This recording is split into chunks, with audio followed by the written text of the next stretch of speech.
Yeah, and it's my mom. Hang on a minute, this will be fun. Mom, I'm gaming right now! Yes. Yes, you are. Mom, I'm gaming right now! With my friends, Mom! Hey, don't do me! Hey, I'm here too! Mom! I'm gaming with my friends! What do you want? Hey, And I'm streaming, Mom! Mom! I'm hanging up. I love you, Mom.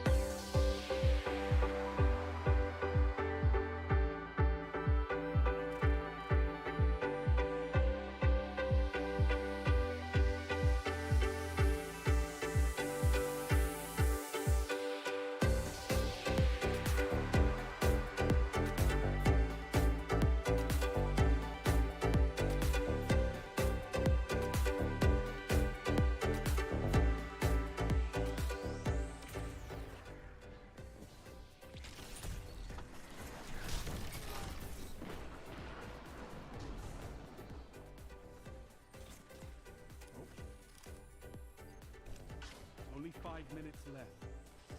A fire team that fights together stays together. Double down. Tell them to line up faster. Fantastic work. Oh my God. I didn't just do that, but I'll take it. I'll take it. I think Marv would have been very proud of me in that moment. I have the holocron. See here. You didn't make it, Grease. Here? Did you get out? Ah! Ah!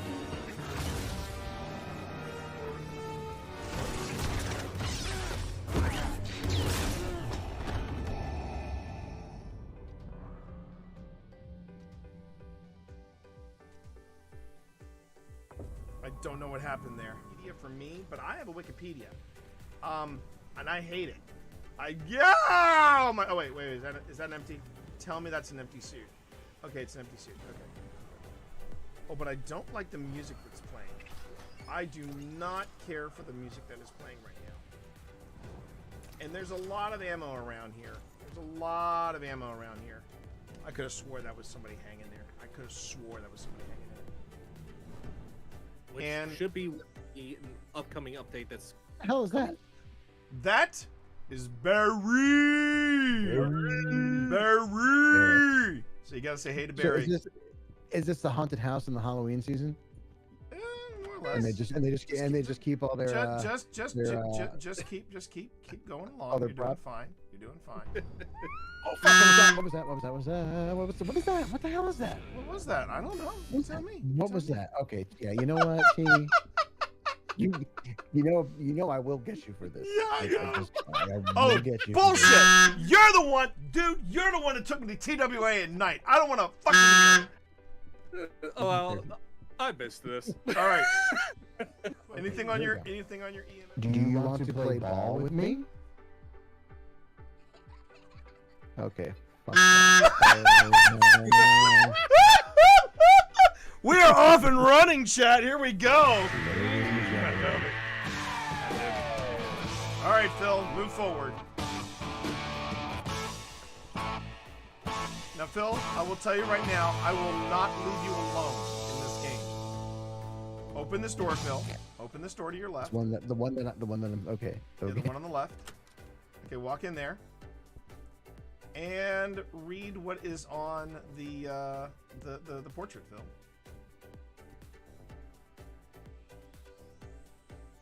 How was that? Was that you? No. Because I didn't read anything and I just heard a noise. No. Just Magna. Fuck you, dude. This is awesome. That switch does not seem to do anything. Exactly. It just shuts off the armor. Oh, no, It shuts off the armor.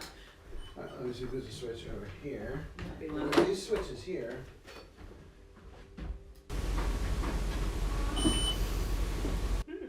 That was not us. Again. Alright. I think I heard Sabrina say mom. Huh? What? She didn't I thought say you were in that. another room. No, she didn't say anything. Did you not? I heard that. I thought that was. I thought that was Serena. I heard Mom. Me too. I heard it too. It wasn't. That was not a real person. I'll tell you what, I know, I'm gonna take a seat over here. Maker. Maker. You're probably told not to speak to strangers. And that's fine. That's fine. My name is T. And over there's my... Was that you squeaking? Ooh, no, that wasn't. I heard that. Yeah, that's now I hear you squeaking. I heard What was that? It sounded like a voice. I don't... It did. Yeah, it wasn't your... Because No, it wasn't me. It wasn't. It Nothing doesn't got sound caught like in my throat. There was... I marked it, but... It was a mumble. Did you heard that, right? 100%.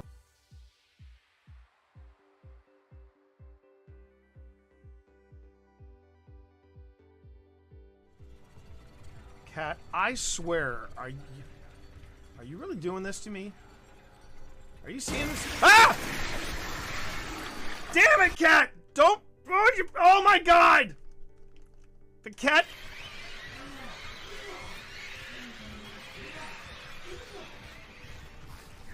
You little jerk!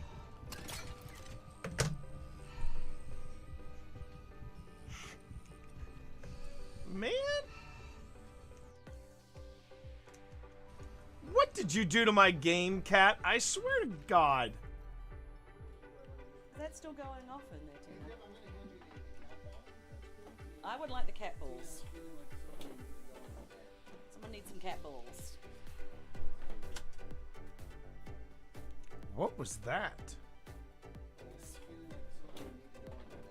Someone needs some cat balls. You have. What is that? What is that? Do you hear that, Pip? It's a very... Wow, hang on. It's a very rushed... It sounds like a rushed whisper. Someone needs some cat balls. I'm now slowing it down to 175.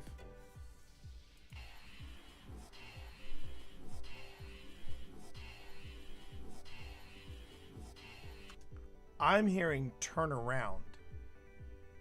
Does anyone else hear that? Which is ironic when you think about it, because usually people say, "Oh, all theaters are haunted." I don't think all theaters are haunted. Well, this one's definitely definitely. I mean, something's. Yes. Yeah. Oh yeah. They're just not talking to us right now. They're just not talking to us right now. You want to go into the green room? But I ask you, since when does an actor never want to talk about themselves? Yeah. Hi everyone, it's me, Twitch Dad, and I'm here.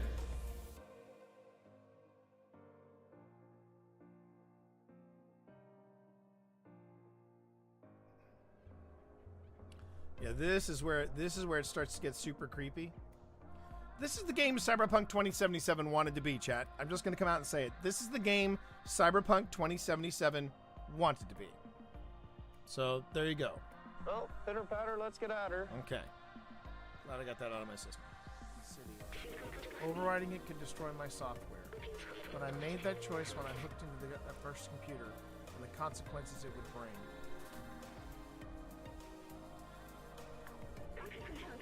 I'm sorry we went to see the outside together. But I needed to carry on the memories of humanity to hold on to the past. But I see futures in companions and you. Here, let me take that off of you.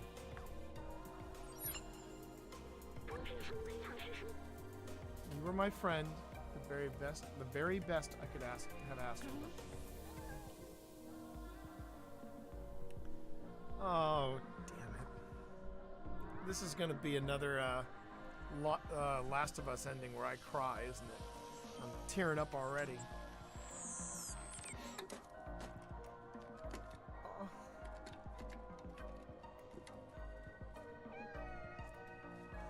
Oh. He's headbutting him. Oh.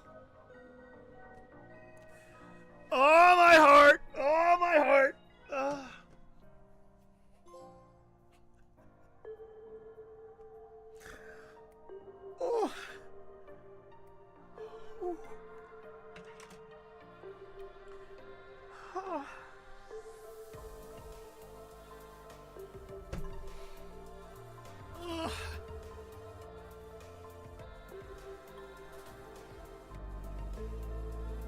Why am I crying in a video game? Oh my god. I did it, hon. I did it, hon. I finished Stray. Worth every minute. Worth every minute. I'll move you back just a little bit. What? I wonder if she's pregnant. She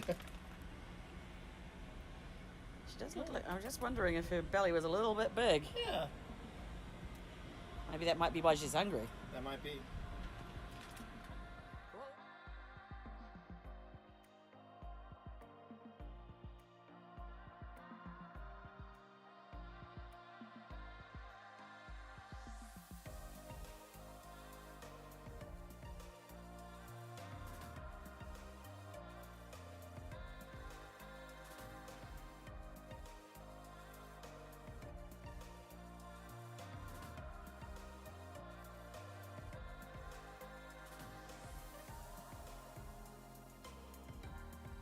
So, Jack, you are upset that Wesley fought for Virginia, fought against his own people from Gettysburg.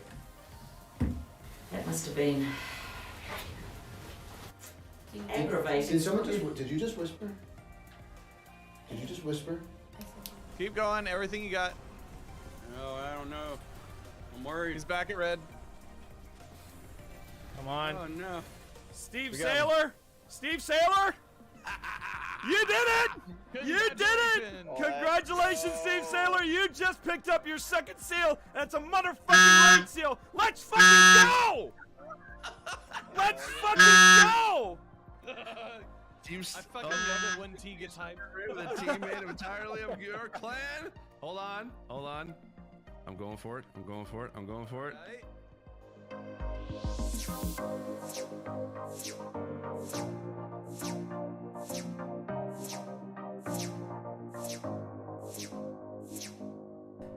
Yeah, you just saw 80 inches of me touching my nipples on your wall. You're never gonna look at your wall the same way again. Okay. So this is the thing I love about content creation ever since the days of podcasting is trying something new. And I'm trying something new tonight. So everybody, strap in. Thank you very much for being here on both channels. How you doing, everybody? You are here with the T-Monster. I am the T-Monster, and tonight, the thing I was planning for Friday night, I had to move to tonight because this was the best time for me to do it. And right now I'm just, well, I already got a like. I've already got a like on YouTube. Let's go, everybody. Let's go. Let's go, everybody. All right. All right, so let me bring everybody up to speed. What the hell am I doing? Well, okay, as you know, well, first off, as you can see, I'm wearing the latest TwitchCon fashion. TwitchCon started off, they just were swinging for the fences straight off the bat. They started by saying, "Hey, everybody, I'm Loco. Here's my girlfriend. Let's get married." I mean, boom. That's what they led with. So that kind of gives you an idea. Oh, wait a minute. That kind of gives you an idea of exactly what it is that they started off with, right? And then they said, "Oh yeah, by the way, we just saw this lovely couple just get engaged. Now we're going to allow you to multi-stream."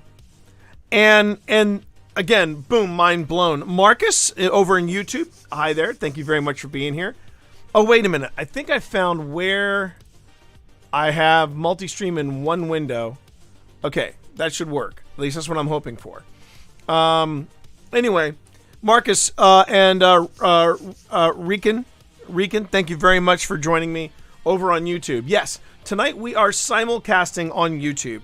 Now, this is not a new thing for me because I have simulcast before on, look at this.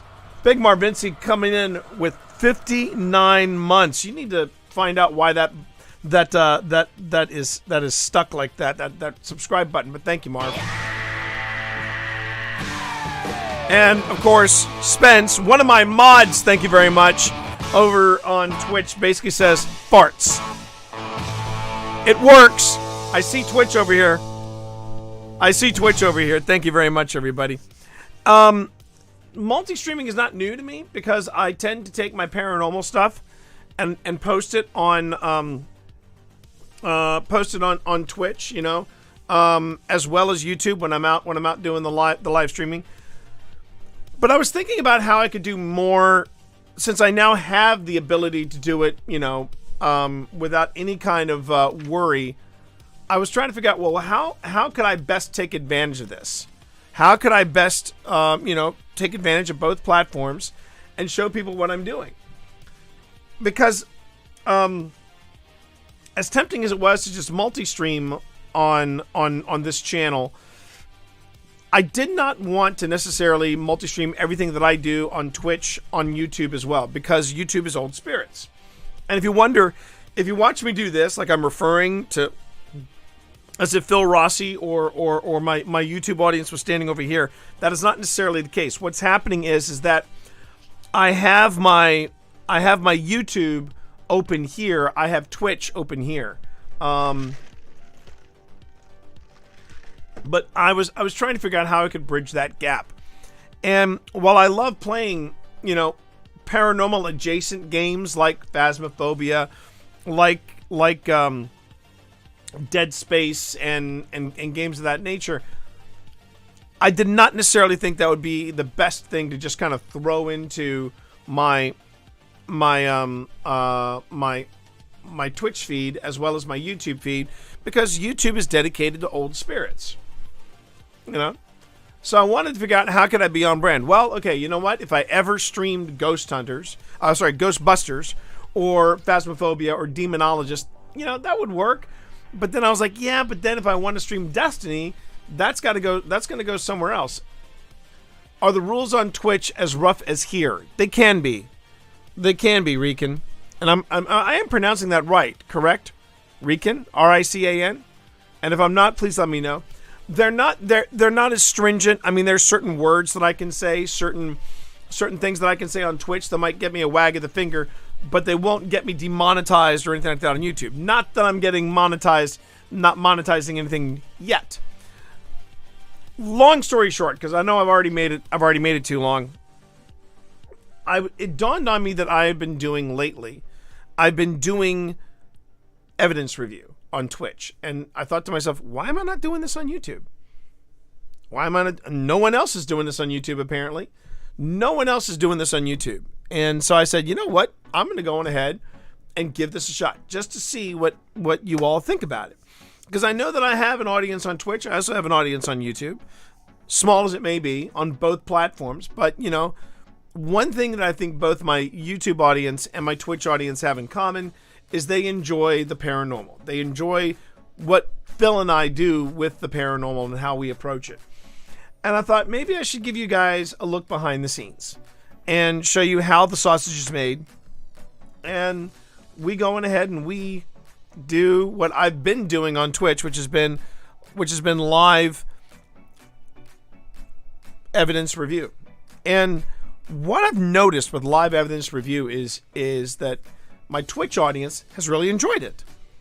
They've enjoyed it quite a bit because they get to see how not only what you go through with reviewing of the evidence, and you not only go through all the different steps in how paranormal investigators treat the evidence, but you also see how a show is made. And I was like, okay, I don't mind doing this on YouTube as well as Twitch. I think it would work. I think it'd be hella fun to be able to do this. And so that's what we're doing here now. That's what we're doing here.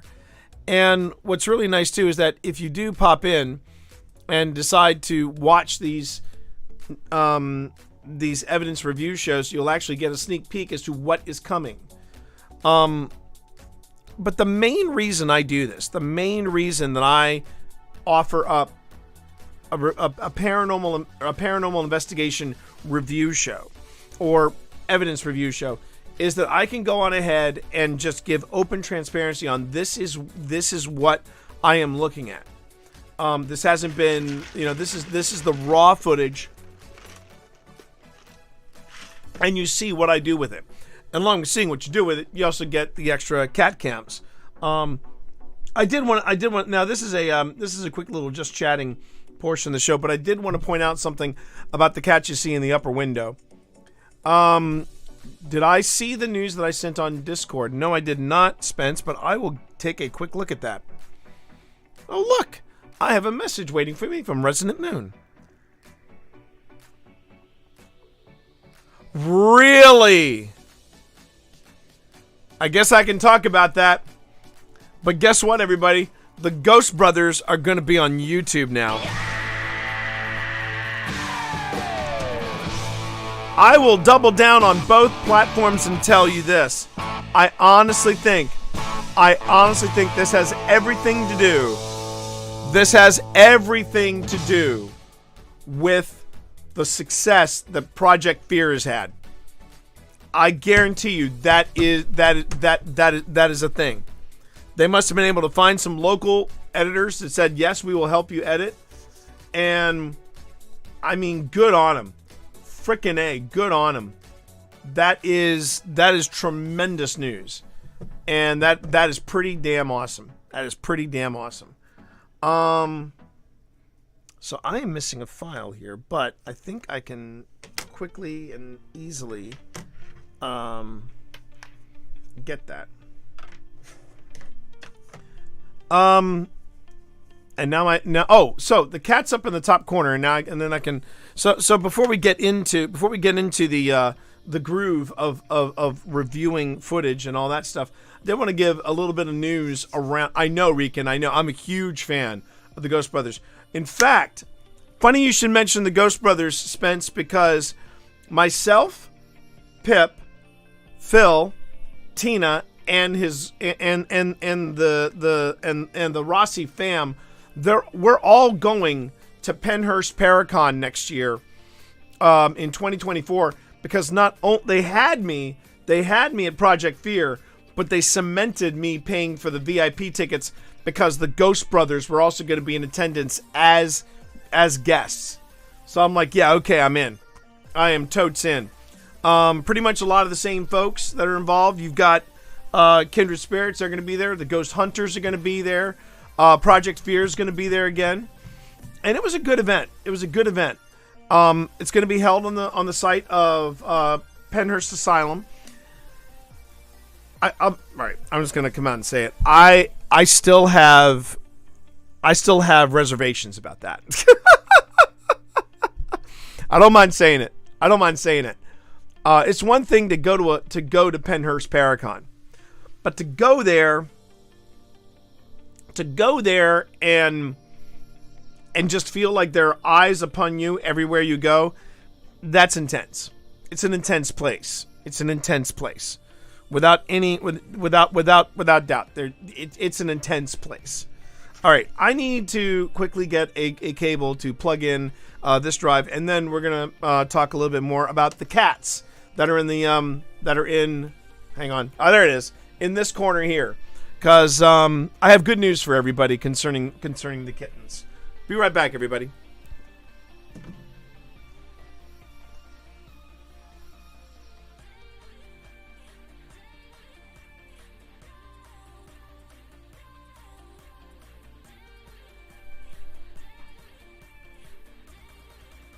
Hey, Pip. You might want to tell Tina and Phil. Spence just heard on YouTube. Galen confirmed it. The Ghost Brothers are starting up their own show on YouTube. Thought you'd want to hear that.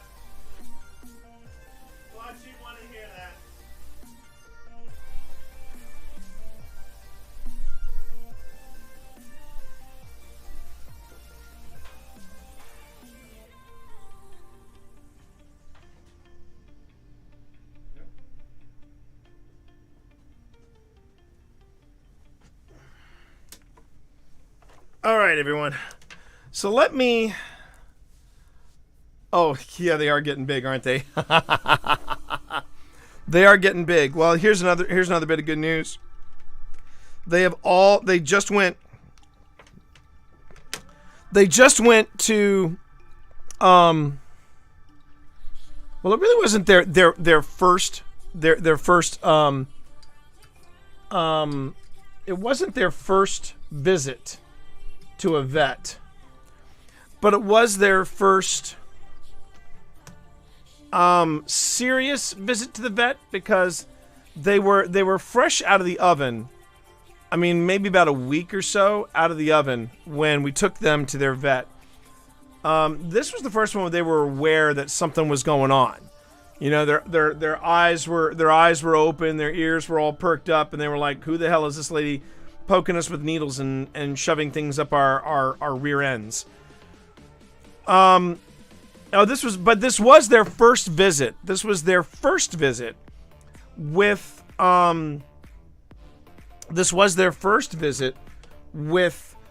our actual vet, our actual kitten doctor. Her name is Dr. Medici, and she is a brilliant. I mean, she is super awesome with cats. She is super awesome with cats, and this was the first time Dr. Medici had met both Evie and the cats, and Dr. Medici absolutely fell in love with our cats and kittens. It's kind of a surprise that we actually walked out with all of our cats, to be honest with you. And wow, we got a glowing review for all the kittens. In the words of Dr. Medici, these are kittens that are loved and have gotten many pets. And she was just so impressed with how well we had been helping Evie raise these kittens. So they all got clean bills of health. They were all in the right weight ranges. Dr. Medici found Evie absolutely charming. And it was a great vet visit. It was another long vet visit. We went in there at 4:30. No, I'm sorry. We went in there at 4. We didn't leave until like 6 o'clock. And they did give us a discount on the amount of of shots that the kittens were receiving. But I did want to make sure I passed along to everybody. Evie and the kittens are in great health. They're doing fine, and we're all good. We're all good.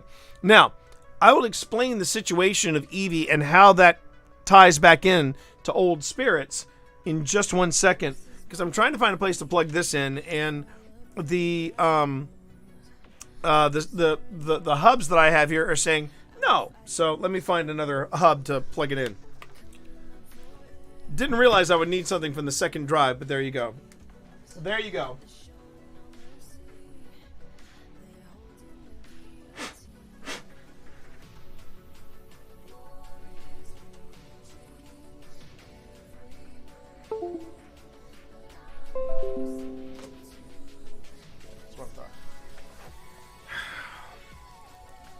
When in doubt, chat. If a USB hub ever fails you, always leave that one port open. Always leave that one port open. No, I do not want to back up any files or anything here.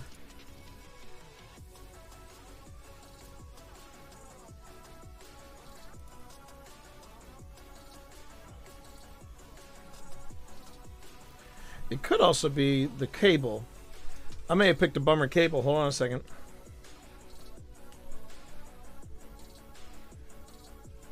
This cable does not care for this. This cable does not care for this at all. Wait. I keep hearing something dismount and mount again. That always makes me nervous. All right, let me try this again. Where's the cable? I have too many cables, everybody. I have too many cables. Please hold.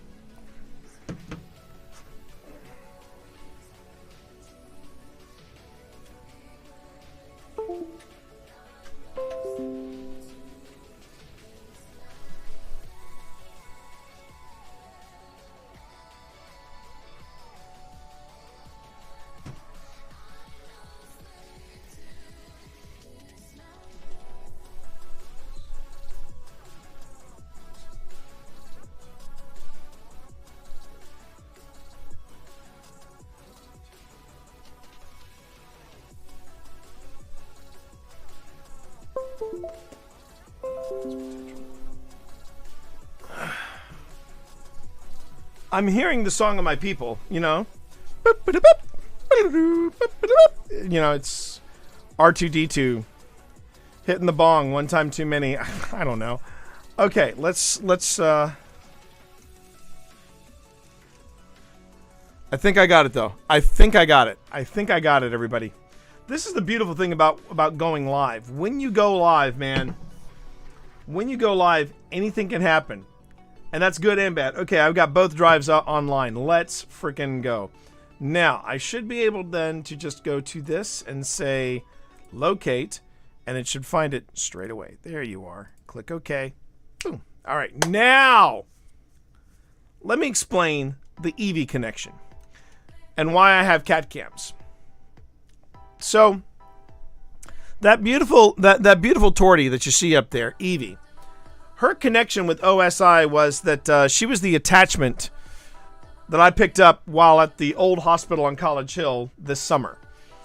And if you stuck around, if you were here early for the pre-stream hype reel, you would have seen a little montage with Evie where we decided after 3 days of trying to find a shelter, a vet that gave a damn about a cat, and weighing the options, that we did figure the reason why she was abandoned was because she looked pregnant, which in fact she was pregnant.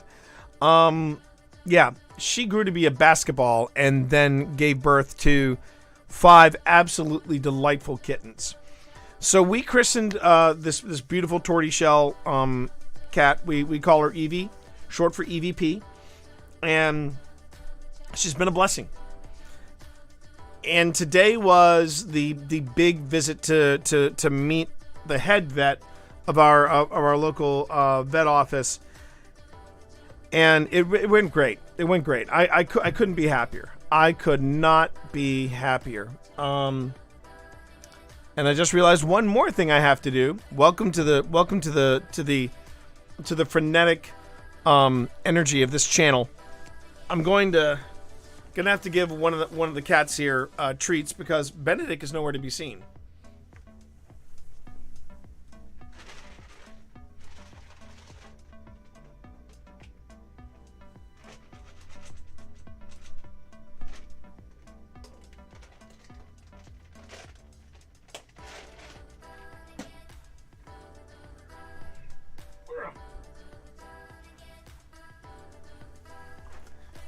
So there's Sebastian. He is GamerCat 2.0. But he's the 20 pounder, and that's not 20 pounds of fat. That's 20 pounds of pure muscle right there. But Sebastian is here for treats. He's good. He's happy. But as you can see in the above cat cam, or I can just go on ahead and jump on over to that kitten watch cam. You'll see that the cats are all zonked out and in a cuddle puddle. I know, right? Well, we renamed the Tabby Mafia. We came up with a better name for the 3 of them. The girl we called Ripley, and then we called the 2 boys Hudson and Hicks. But the Tabby Mafia, yeah, they're, as you can see, they're all conked out because they've had a pretty big day. Mom was hyper aware of what was going on in the office, in the vet's office, and we just had to make sure that she knew she was safe and that her cats were safe. And she's part of the OSI story, and you're gonna find out more about her in season 3. I'm gonna be telling the entire story about Evie in season 3. So let's talk a little bit about what we're gonna be doing tonight on the channel. And we'll be doing this both on Twitch as well as the OSI channel over on YouTube. Thank you, Rican. Thank you, Rican. They are gorgeous cats. They're absolutely gorgeous cats. Not just that big guy up there, but those cats from West Virginia. They're absolutely delightful. And right now we know for a fact that 3 of them have forever homes. Dorito is going to be the weirdest one because Dorito is the one that our daughter chose, but they're not going to have their own place for quite some time. So we'll at least have Dorito, which is the tabby, for the ginger tabby for a few at least a few years. We will have visitation rights on the black one, which is named Calcifer, because Calcifer is going to the Rossies. So we'll be seeing them pretty on the regular. All right, so what you're going to see tonight, everybody. We just wrapped up season 2 of Old Spirits. For my Twitch audience, if you are not familiar with Old Spirits, you can just do, well, you actually see Spence drop that into chat, the command OSI, and that actually tells you where you can find us on there. And Spence did it again. Thank you, Spence. Do appreciate that. Seriously, I do. I got to say, that's what I appreciate about you. And one of the things that we just did was finish up with a terrific investigation with Steve the Blind Gamer Sailor. Originally, everybody, the footage you're seeing here was going to be the episode that we were going to have as our season finale. And what was our season finale is actually now the season opener for season 3. If you look over on the right hand side of the screen, you'll notice on the right hand side of the screen there is there are these little pink tabs, these little pink marks up there. These are all captions of something happening. And what that is that it could be one of the devices going off, could be an EVP that we picked up, could be something out of GhostTube, it could be something out of the Paratech. We were doing what looked like a private residence, and we were in Charleston, South Carolina, with the Ghoulie Girls. That was their local area, their local hangout. And the first night we were there, we actually did a walking tour of Charleston, South Carolina, and I gotta say, it was a great time. I don't know how much of that we're going to be able to turn into an episode, but it is something that it was a very, very good investigation. Then we get to here. Then we get to this part of the investigation, and this is the night and the location where I had to leave because I felt like I was in danger. And I'll explain that when I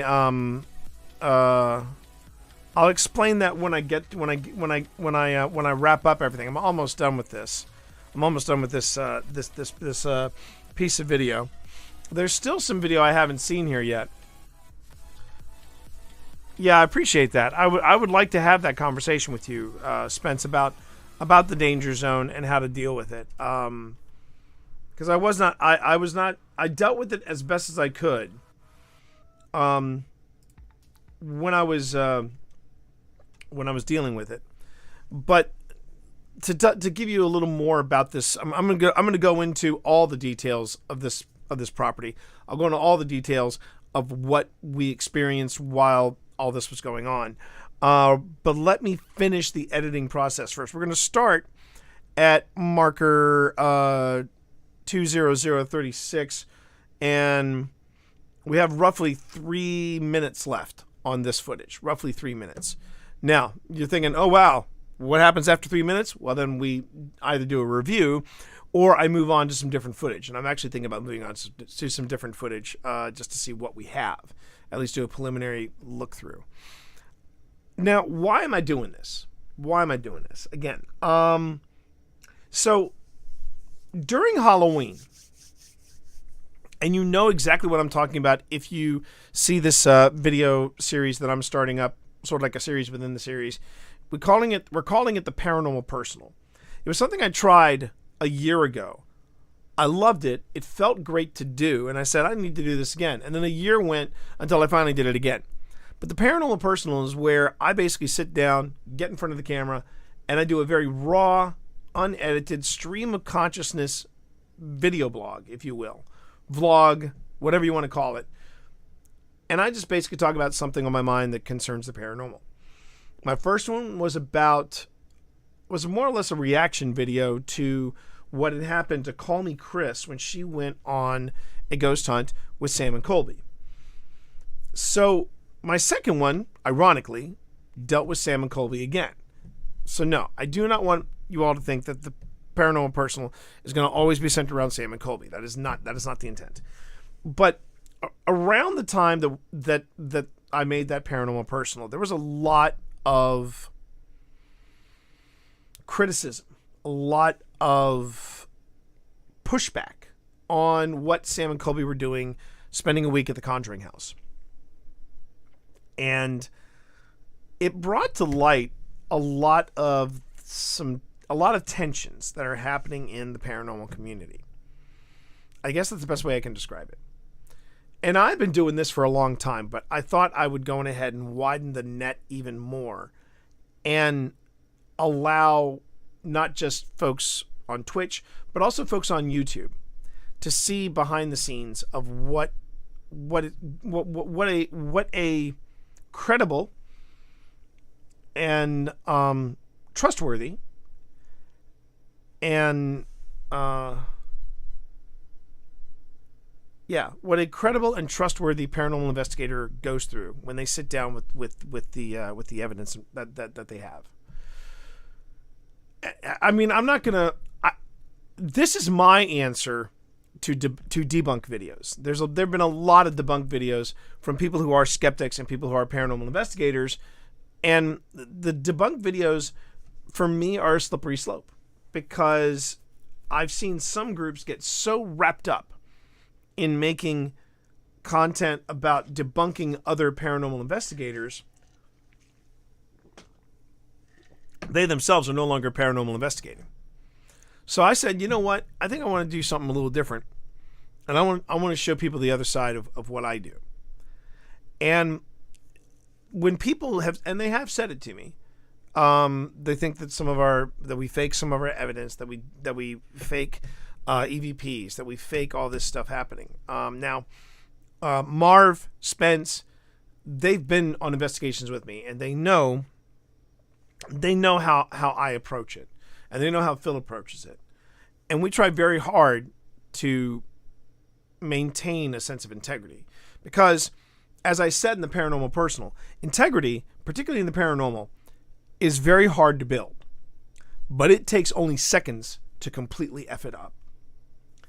And what I'm trying to do with these type of streams is give people an idea of what I'm doing and how I'm doing it, so they can go, oh, okay, this guy he's not into the pokery jiggery. He's legit going into this full tilt deep dive. And that's the other thing. I open up the floor for questions even when I'm reviewing evidence, so that if you have a question about what I'm doing, about where we are, about what I felt at that particular moment, I want to make that a moment for you to ask the investigator, hey, what was going through your mind at that moment? What are these devices that you're using? And so on and so on and so forth. After going on investigation, no issue with the hunter's integrity. I do think the equipment is a bit hit or miss, and that's there's some equipment that's a little dodgy. There's some other equipment that kind of defies explanation, and then there's some equipment that, provided all the sensors are working and provided all the telemetry that's coming in is being processed properly, kind of hard to shake. And that's why I tend to tell people, you know, when you're in the field, you don't want, and it's great, and a great comment, Marv. It's a great comment. I really believe you need to have more than one device to pull from. And I tend to lean towards the investigators that are doing that. If all you're doing is just the Estes method and that's it, if all you're doing is just riding Ghost Tube the entire night, if you're not using it, you know, with a REM pod as well, or with a REM pod and a spirit box or a paratech or some device like that, I think it's harder to kind of get to the conclusion that there might be something there. Even the creators of GhostTube say that. They say, you know what? You should be using devices with other devices. And yo, Creeps, how are you? Good to see you in stream. Welcome to my first multi-stream, my first in-studio multi-stream. And yeah, I just think that I wanted to offer you all a look behind the scenes so you could see how the paranormal sausage is made. And so where we're picking up from right here is an undisclosed location in Charleston, South Carolina. And I believe at this point I have left. Now I will go back once I get to those last 3.5 minutes or 3 minutes. I will go back and I will play a little more of this particular investigation. And Tanya, hi, how are you? Good to see you as well. Good to see you. Let's go on ahead and let's jump on in with this. Okay, so I'm gonna hit this. Figure it out, and I'm sure you will. But you can't follow us. You have to stay here. Okay, so that's Phil that you're hearing, and right now we are running. Right now, what you should see on the screen right here are 3 different devices. You've got GhostTube, which is running off camera. You've got the GS2 from Ghost Stop. That's the grid you see there. And then in the lower right corner, that is one of the spikes from Ghost Stop as well. And that's reading EMF. All right. Let's jump back in. This is your space, but it sounds like you've got some great people starting to take care of this home. And hopefully And we also have Fast Eddie behind us. We have Fast Eddie behind us. So after you heard me talk about the importance of having multiple devices going, I've got a spike, I've got a laser grid, I have got GhostTube running, and I've got an Eddie Plus. So yeah, 4 devices. That's the way we roll at OSI. Okay. All right. Here we go. you can figure out what you need. All right. Thank you. That's not how I roll. All right. Turn off this recorder. Oh, that was decidedly intense. Ooh, all right. Wait a minute. What was that? Oh, that was decidedly intense. Oh, okay. So I will actually boost that. I will actually boost that so you all can hear it. I will boost that so you all can hear that. After Phil says that was decidedly intense, you'll hear something in the background. Oh, that was decidedly intense. And what that was, chat, was a dog. Oh, that was decidedly intense. That was a dog. Yeah, I've never seen that. Are those demon cats? Oh, you're talking about you're talking about the cats that you see there. Yeah. I'll give you the Cliff Notes version, Tanya, since you're late to the game. While working at the old hospital on College Hill, when I was doing a paranormal investigation with OSI there, something attached itself to me, and it was the larger cat that you see in the top camera. That's EVP, and we rescued her, and it turns out she was possessed by these little fur nuggets that you see here. They all just got back from the vet today, and everybody is in great health. That's the Cliff Notes version, but we will be recounting during season 3. We will be recounting the story of EVP and her beautiful fur nuggets. But she is a rescue cat found at a paranormal investigation, and she is happy and she's loved. All right, so there we go. I've never seen tea quite. My microphone wasn't on. What's that? My microphone wasn't on for this. Aurelis, good to have you in chat. Thank you. Is that what you're streaming from? No. Okay. Boo has That's probably how you feel right now. Okay, wait. That says amazing. Yeah. Okay. So this might have been where I had. This might have been where I last worked with this this file. I'm getting the spinning light of Cortana. Hello?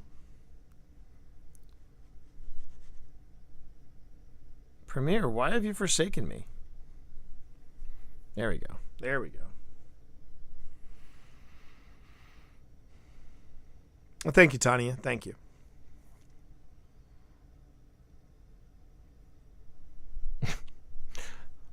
Oh, dear.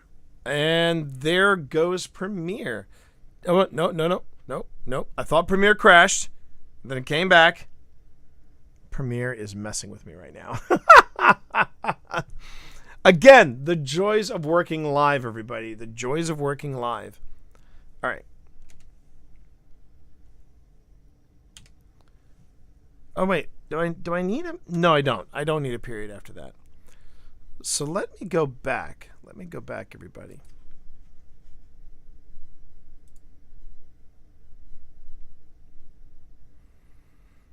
I'm actually thinking of relaunching Premiere because Premiere is acting a little squirrely on me now. It's blinking, and I keep getting the...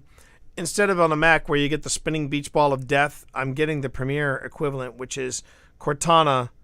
Cortana's light, blue light spinning blue. Yeah, I'm seeing the. That's not good. That's not good, Premiere.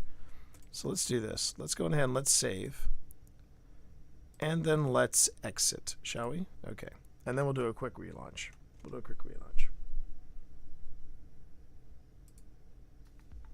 All right. Give me 1 second too, everybody.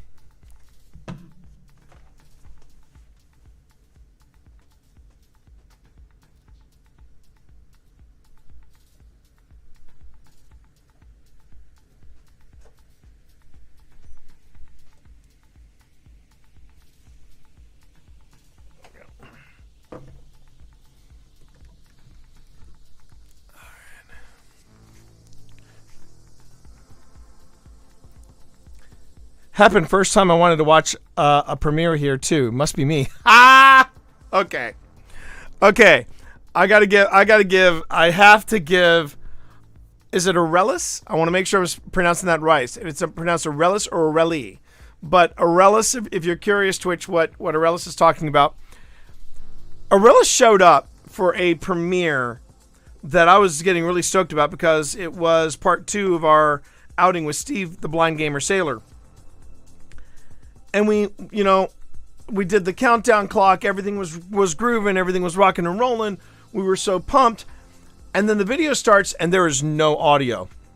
There's no audio whatsoever. And something happened in the upload process where I lost audio.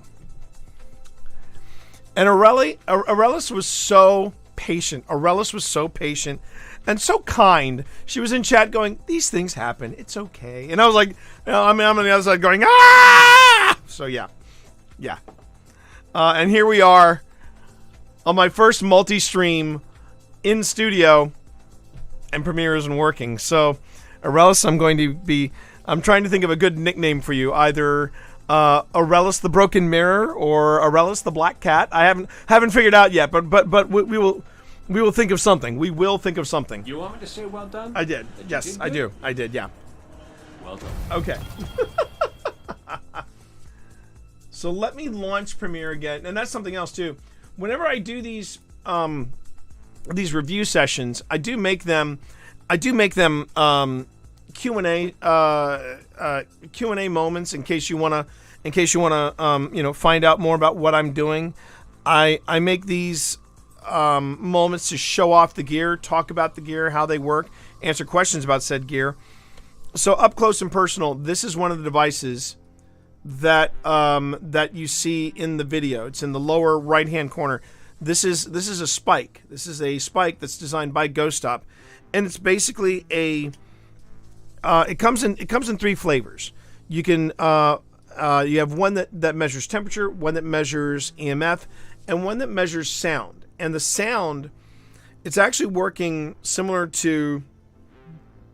I'm trying to remember what they're called. I know that the Ouija brothers. I know that Paranormal Encounters uses them. Lucid. Okay, Lucid. That took me a moment. Paranormal Encounters. Paranormal Encounters and Paranormal Quest and the Ouija brothers, and I believe Amy's Crypt all use these types of headphones. They're called Lucid headphones. Well, Ghost Stop has one of the spikes, and it measures sound, but it does it in the same way that Lucid headphones work, where it's looking specifically for a high frequency and very soft sound. So this one measures, the Eddy Recon is this, and I was going to get to Fast Eddy in a minute. But the one I'm using, as you can see by the lightning bolt, this measures EMF. And what's really compelling about this device is that the EMF literally has to come to it. Unlike EMF meters where you move them around, these are made to just be, you drop it and you leave it alone. So this measures EMF, and specifically EMF sources that are coming to it. So that's one device you're seeing here. If you happen to see a Paratech, 9 times out of 10 it's going to be this one. I just got this one for my birthday, so I haven't even broken it in yet. But this is a Paratech. And what's really cool about the Paratech is it has a word bank in it, and it's similar to an Ovilus. It doesn't do as much as an Ovilus, but it has a word bank in it, and you can basically set it up. It'll alert you when a word is coming through, and then, of course, it will tell you what the word is. So you might hear that go off. And then if you hear any soft beeps, that's this. This is an Eddy Plus. And one of the things, I haven't named this, the Paratech yet, but I've named like my EMF spikes. I got 2 of these, so I named one Tesla, the other one Edison. And this is, since everybody calls it an Eddy, I called this Fast Eddy from the movies The Hustler and The Color of Money.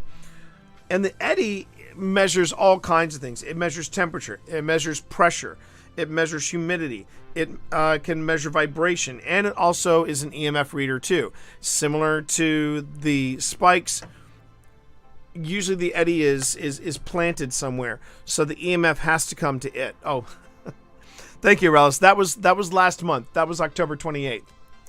Lucid headphones are expensive, and can you set it for high and low frequencies? So, Rican, as far as I know, the Lucid headphones, last time I priced them out, they're about $300 or $400. Last time I priced them out. As far as high and low frequencies, it's Lucid headphones and stuff like the Spike work on sensitivity. So I can set it up, and this is low battery, so it's not really working as well as it could. But I could set it. I could just turn it on and leave it alone, and it's going to be on a very low sensitivity. I can also crank it up all the way, and then it becomes super high. So it's now super sensitive to EMF. And since I'm surrounded by computer monitors, and of course this computer over here, it's gonna easily send me some false positives. So what you do is similar to Lucid headphones. With this, you set it up. You set up how sensitive you want these devices to be.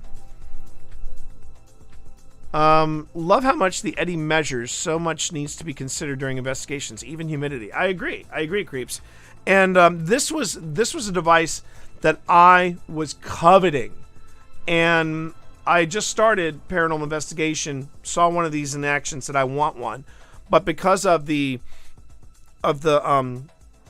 issue with the supply chain and all that, production on the Eddies just stopped, and it was heartbreaking. It was so heartbreaking. But then they picked up again.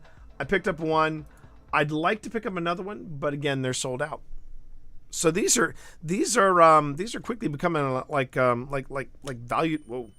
valued commodities in paranormal study, and I love my Eddy. I love my Eddy.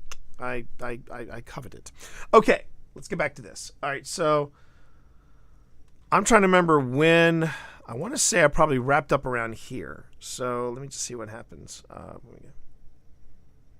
The Eddy does not do sound. No, it measures vibration.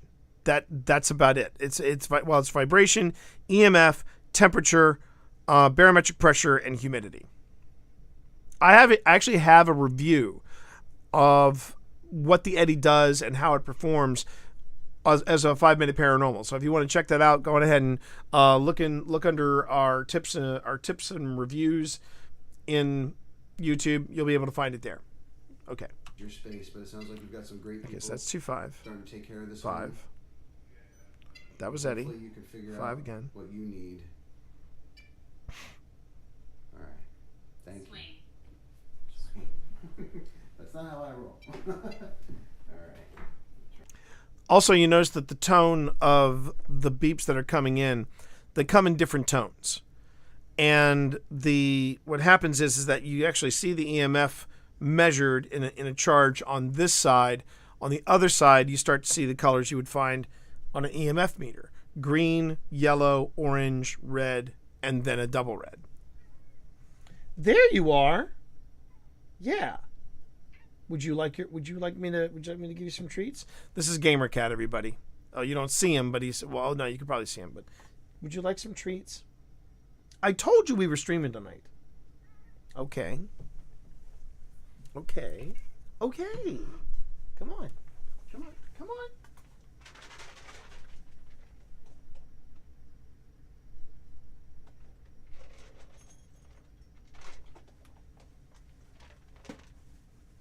Oh, really? You want me to pick you up?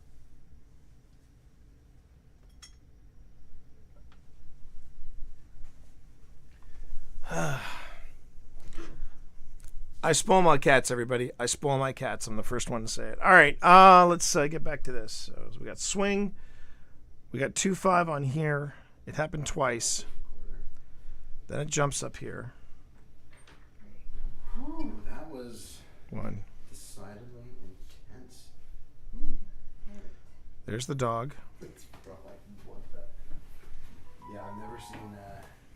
I've never seen tea quite. Man, my microphone wasn't on. What's that? Okay, so that was a hit of 7.5, which is very high for this. Very high for this. Well, very high for EMF as well.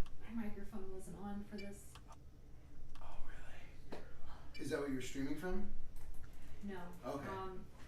Blue has. Amazing. That's probably how you feel right now. Yeah. I feel that. I think that.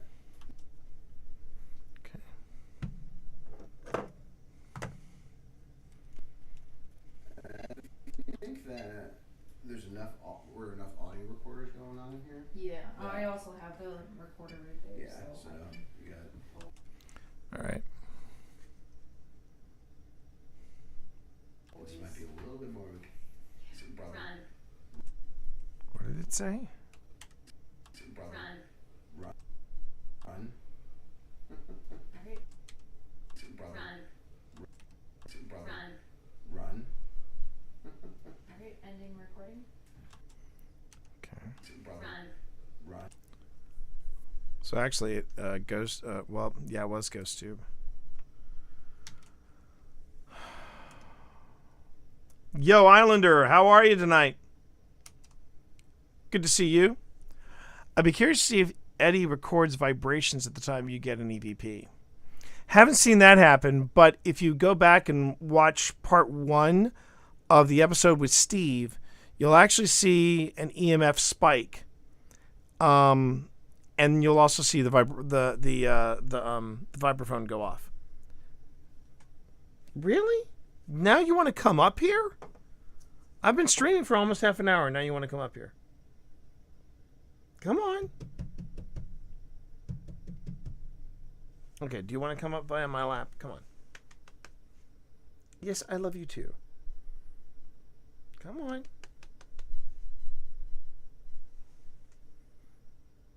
You can do it.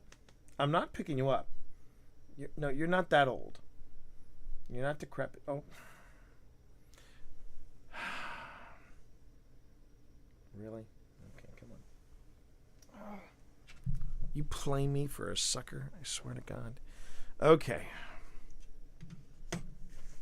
Okay. Oh, now you're gonna. Yeah, this is why I have a book right here, because several times GamerCat has turned off my stream. So, you know, I gotta be very conscientious of that. All right. Let's see. So, according to Phil, it was run.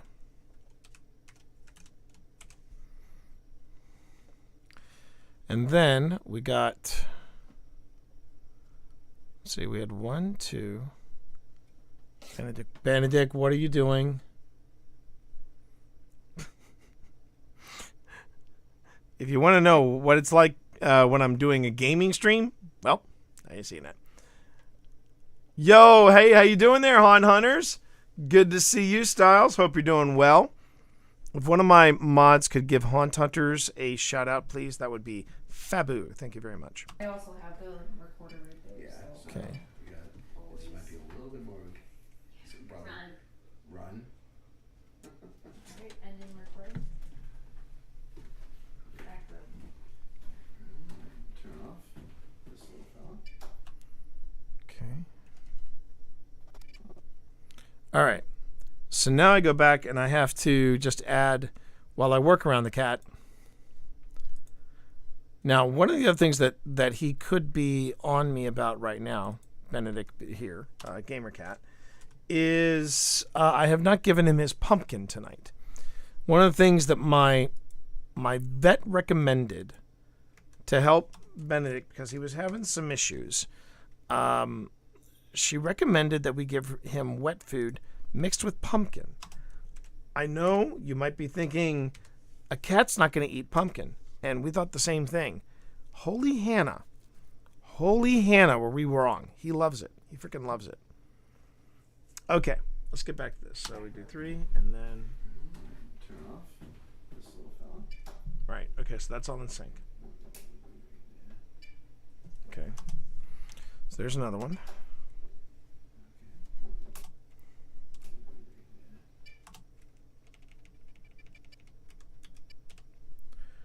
Okay, so come in here, make a new clip.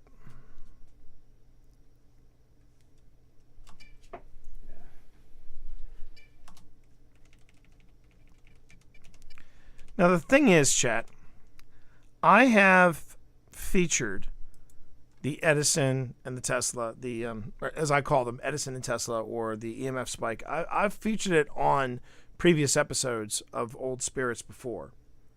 It's never been this active. Flashlight is kind of start.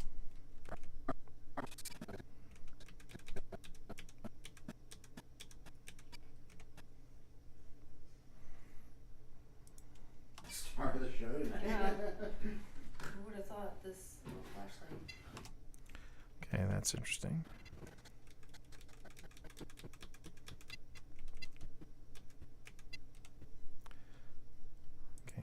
That's a 5. That's a 5 right there. So, come back here.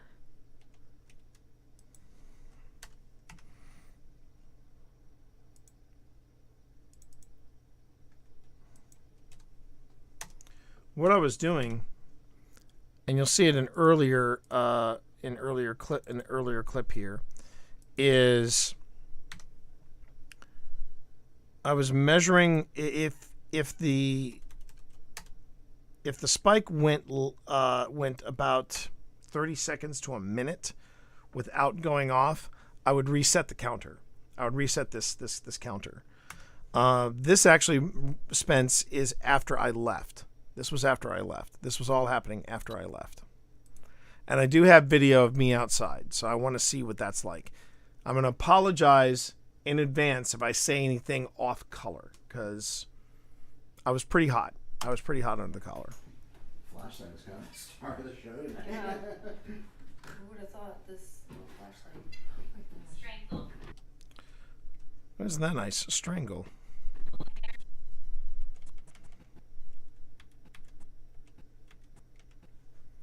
Okay. Come back here.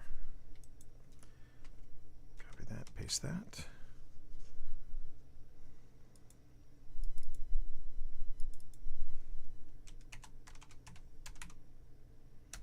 I should have also mentioned too that the Ghoulie Girls were actually doing the flashlight experiment. That's the one where you see people where they have the mag lights, the very specific mag lights that you twist them to make the connection, and what happens is you get the light at just the point of where it could go on, could go off. If you tap the light, it'll turn the light on. Tap the light, it'll turn off. Want to meet in Waverly one day? Good Lord, I'd love that. I'd love that. I that would be so much fun. Such a blast. Yeah. Who would have thought this little flashlight? Strangle. Oh, it said strangle. Yeah. Yeah, we get. Yeah, I feel like.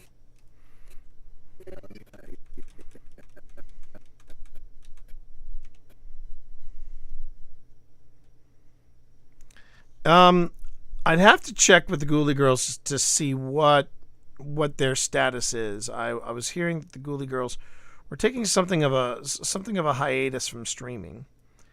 But doing something in Waverly, oof. That's on the wish list. It's definitely on the wish list.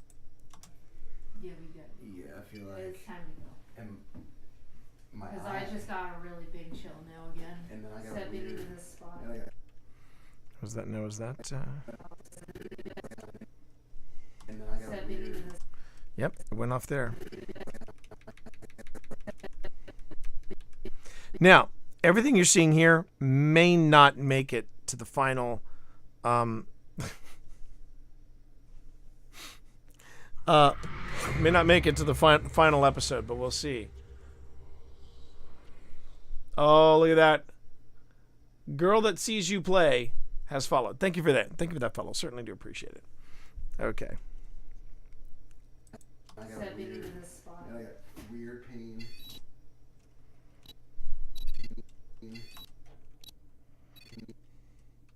Stepping into this spot. And I got weird pain.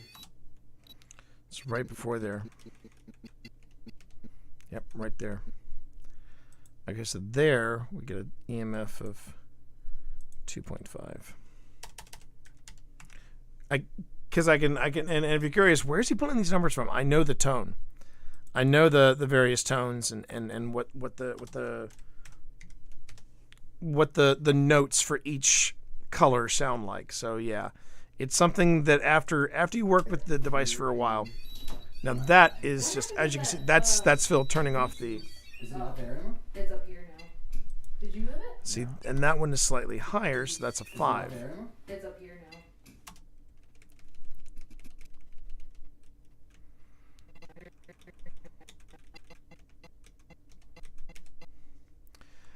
I think somewhere along here where when right now it's zombie and Phil packing up. I believe what happened was that somebody moved the camera, and yes, it wasn't anything paranormal. Somebody just moved the camera, so that's why the Edison is just slightly off and off camera. It's up here now. Did you move it? No. I'm a. I do love Gambit etiquette. Y'all get the F out of there. Here now. Did you move it? No. See, this is all stuff that I didn't see because I'm outside at this point. I'm outside at this point.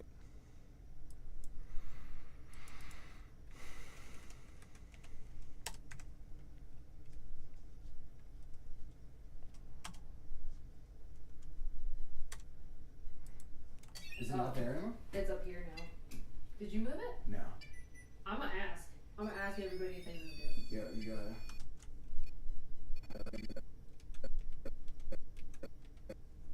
Now, what sounds like really incredible,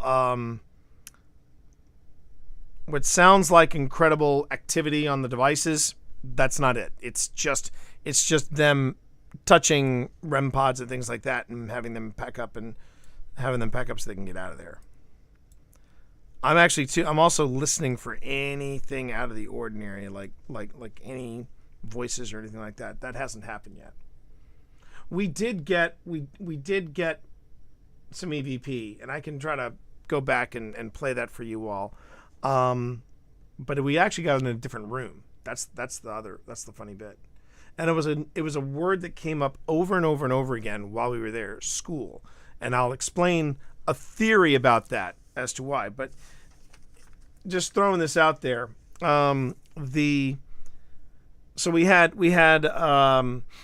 Ghost Tube running, we had a Paratech running, and we also had, our recorders running. We got the phrase "show yourself" 12 times within an hour period. We got the word "where" or the question "where" 17 times in an hour period. School was the winner though. We got that 15 times within an hour's period and 2 EVPs. So there was something about a school. There was something about a school there. All right, would you like to get into your tree just so I can have a, come on, get into your tree. Chill out in the tree. Come on, buddy. I will get you your pumpkin if you just chill out in the tree. Okay.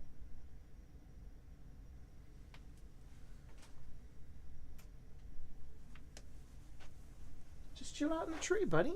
Chill out in the tree. All right. I know you were. Or I'm sorry. I should rephrase that, Spence. I'm sure you were. And my phone shut down. And here he comes. And here he comes.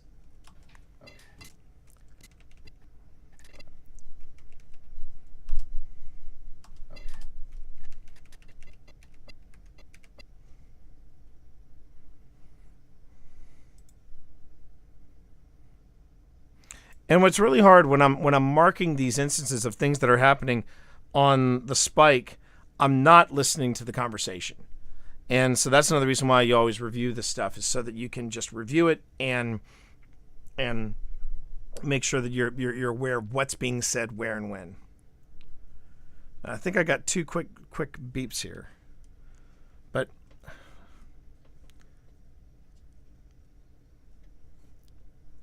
hi, Benedict. How are you tonight? Benedict? And my phone shut down.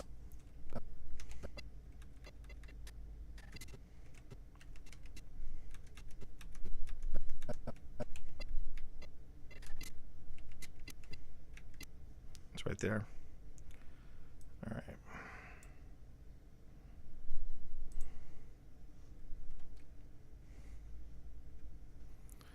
Okay, so we've got 25511.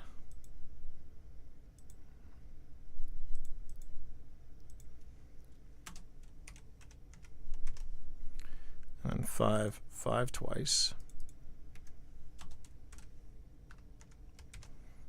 Okay.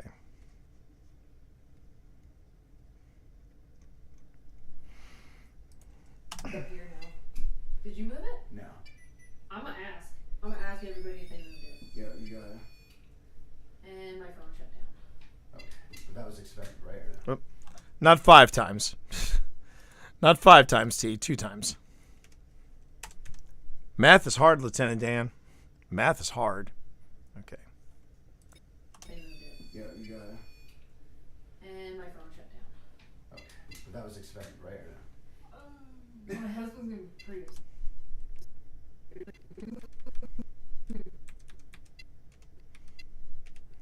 It's a third one. Pretty upset. Oh, really? Yeah. Oh, that's right.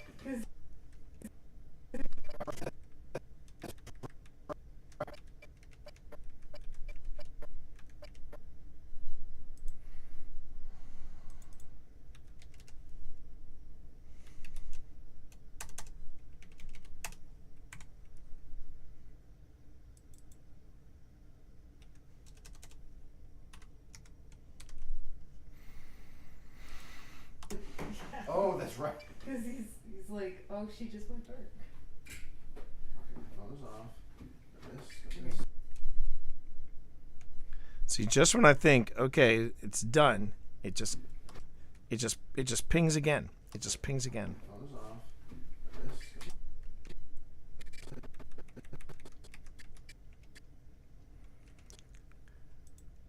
Now, I gotta say, give me a second here. Let me.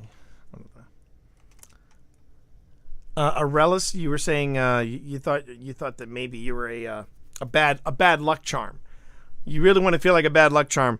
My friend Gambit Etiquette that you see in the chat here, this was the first time she saw a ghost hunt with me live, and she was super excited because she had never seen one of the ghost hunts before, and she hasn't since because it was this ghost hunt where something happened. And again, I'll be showing that to everybody in just a second. Just want to make sure I finish this up. Man, again. Battery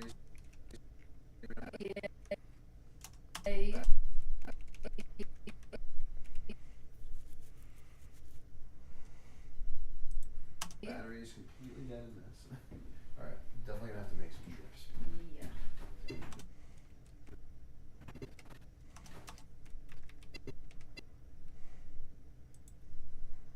Okay.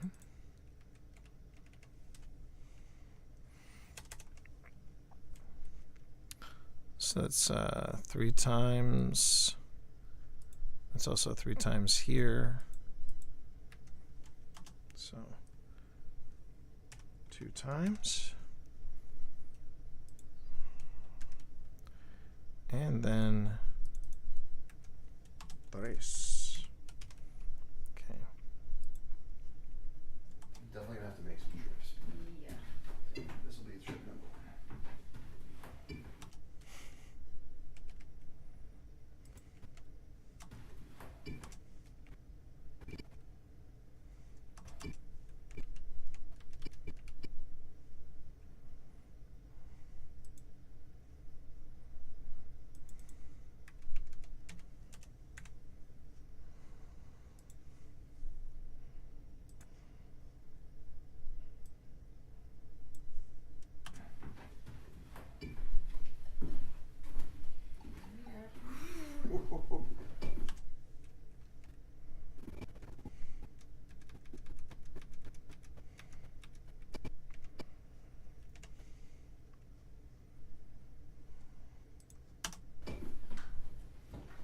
You hear a squeak behind That was you? the door.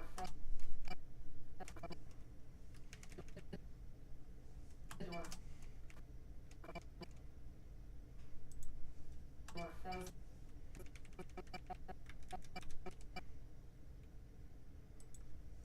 That was the door.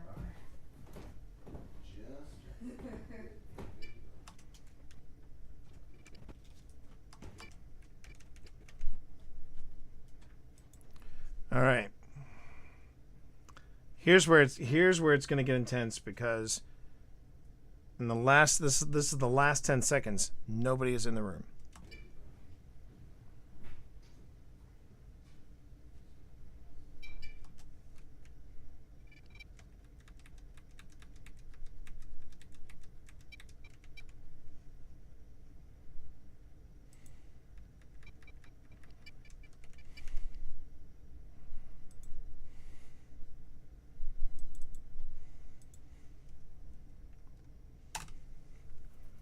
Okay, that higher beep is EMF of 5.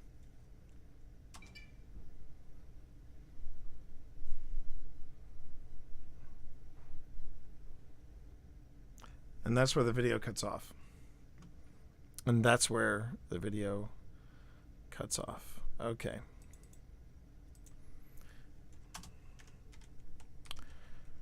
Now, if you want to see the whole thing, give me a minute. I'm going to back up to the very beginning. One question I do feel I should ask is, do I have to do this much documentation? No. The answer is no. I do not have to document every little bit. However, I'm trying to approach this from as analytical a place as I can. And sometimes that means getting lost in the details.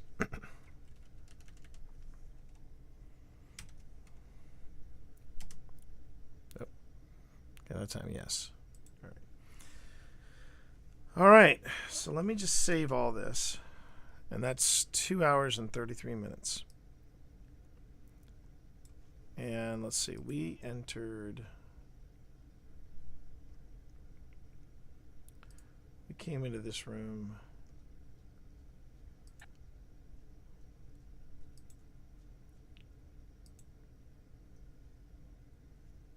Still there.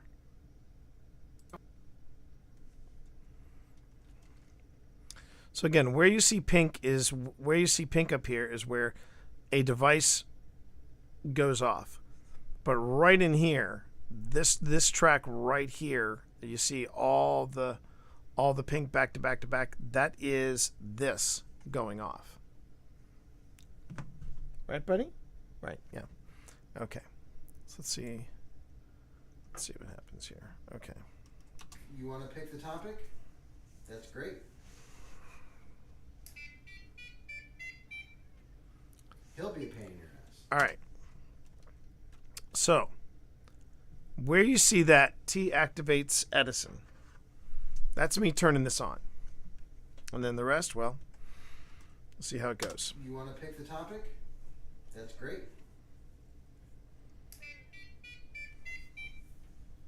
He'll be a pain in your ass.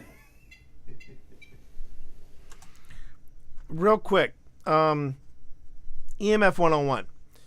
It is not unusual for there to be EMF spikes of 1. That is not unusual at all. And if I remember correctly, I had this on a pretty high sensitivity. But we were in a non-disclosed location. There was no power in the house. And there was very little around us. That would create EMF. We had a pretty basic flat reading. And in the words of Nick McGear of Stories in the Cemetery, the guy that we worked with the night before, if he sees an EMF of 1, he's not that interested. It's when it starts getting to EMF of 2.5, EMF of 5, EMF of 7.5. That's a little unusual, especially if there's no EMF or there's a base of 1.0 or lower, because the Earth has its own electromagnetic field. So you're going to get hits like that. But it's when you start getting into the higher numbers that you're going to want to pay attention. So, and remember, I'm not sweeping Edison around like this. It is stationary. It is sitting on a flat surface. There's nothing electronic around it. It's not crowded by any other devices. It is just there by itself. And you see it on the camera when it comes into frame.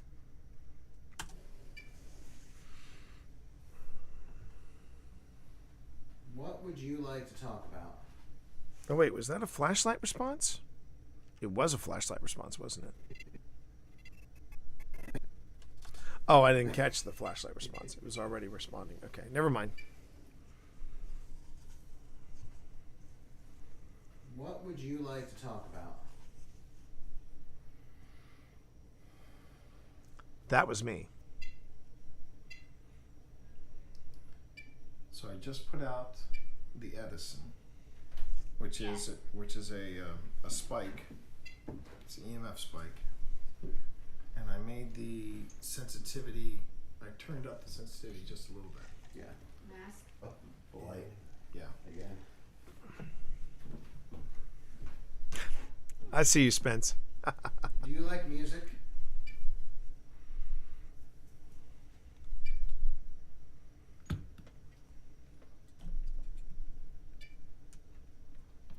Do you like jazz? Is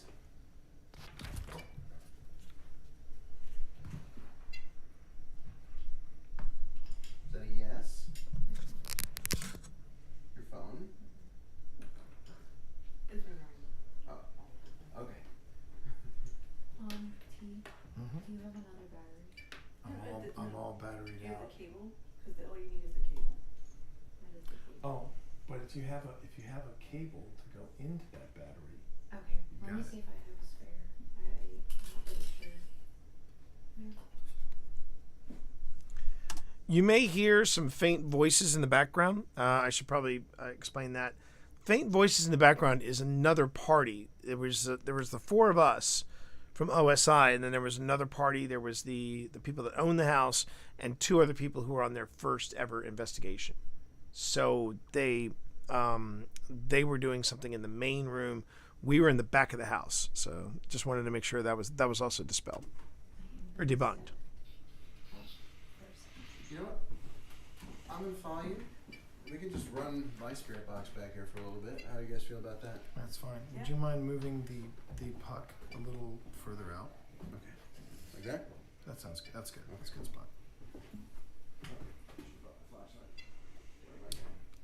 What I will probably do then, chat, is recalibrate the puck so that we can get an idea of how it's behaving.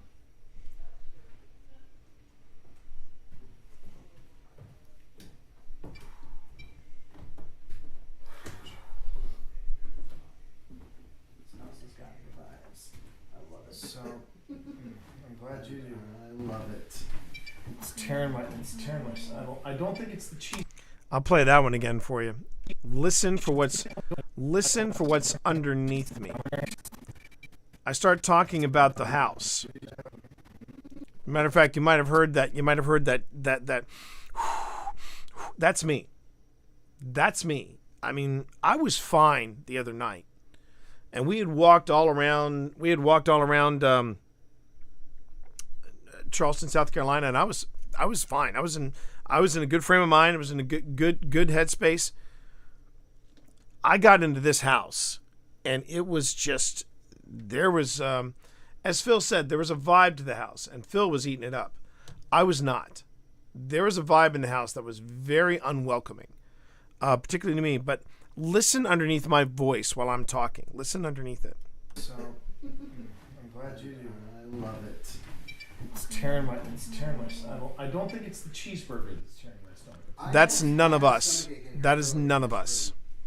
And I'm wondering if someone that stayed in this room may have been sick at some point. I've tried to figure out what it's saying, and I can't figure it out. That's Edison.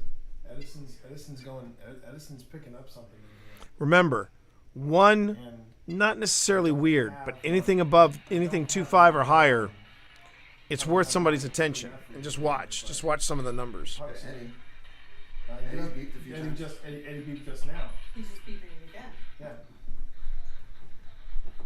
You see, I didn't hear Eddie at that time. There's heavy steps. Sorry. You're fine. Do you have extra cables? Because I don't have what's the Lightning cable for USB-C. Oh wait, derp! I've got one right here in front. Oh my gosh, that's Jeez, I'm an perfect. idiot. I'm sorry. No, you're good. You're fine. Because I could plug that in. Everybody's back now. I don't like Everybody's this. Phil, I'm just gonna be 100% honest. I do not like this house. That's interesting. I really do not like it. I'm sorry for if this is your home, but I really do. Yeah. Okay. Okay. Because you can see it on the wall there, and then Fast Eddie hits. Did you catch that? I said I didn't like this house. The light went off. Eddie went off. This thing's beeping. It's just it's not because he doesn't like you. It's not just personal. Whatever your emotions are that you're feeling is so strong for T that it's connecting on a different level for him. But I told you, remember when I came in here, my stomach was bothering me too, and then it started to feel better. Thank you. So I just saw a couple of comments. Aurelis asks, I hear humming. Yeah, there was some type of humming, some kind of mumbling. I tried to figure out what was underneath it. I miss board games and poker. That does sound close, maybe coming from the external groups. I thought that too, but the humming sounded too close to the microphone. Sounded too close to my phone. That was the thing I noticed.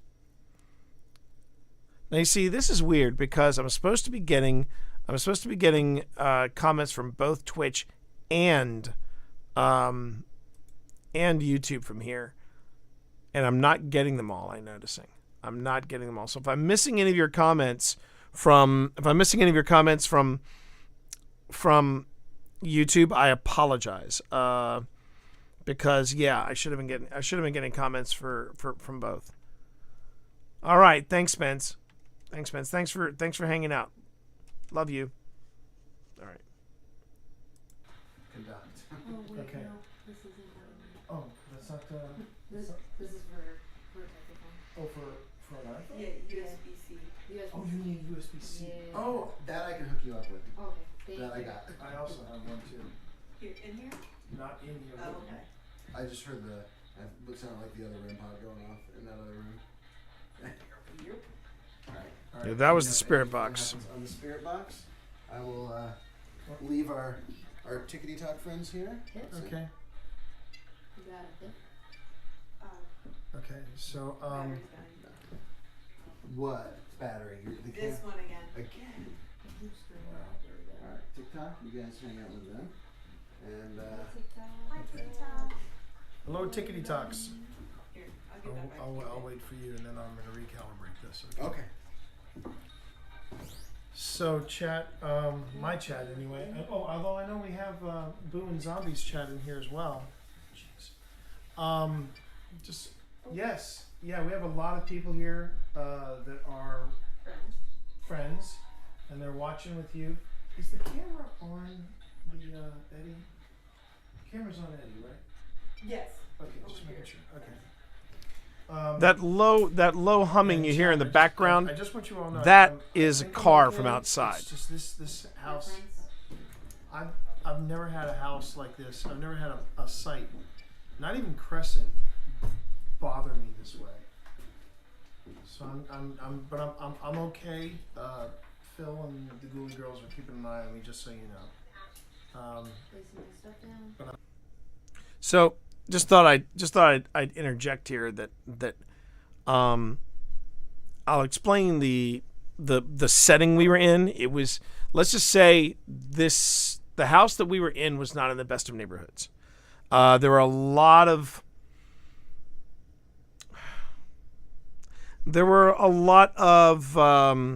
low income individuals around us. And we knew when we drove into the neighborhood, it was like, okay, this is a rough place. This is a rough place. We need to kind of be in our guard. And sometimes that happens when you go on paranormal investigations. You sometimes go to properties and places that are not in the best of neighborhoods. Could have been something that I was picking up on. Could have been something that was feeding what was at this house. Anyway, I'll tell you more once we get to the end of this video. But I'm okay. All right, I'm gonna go on ahead and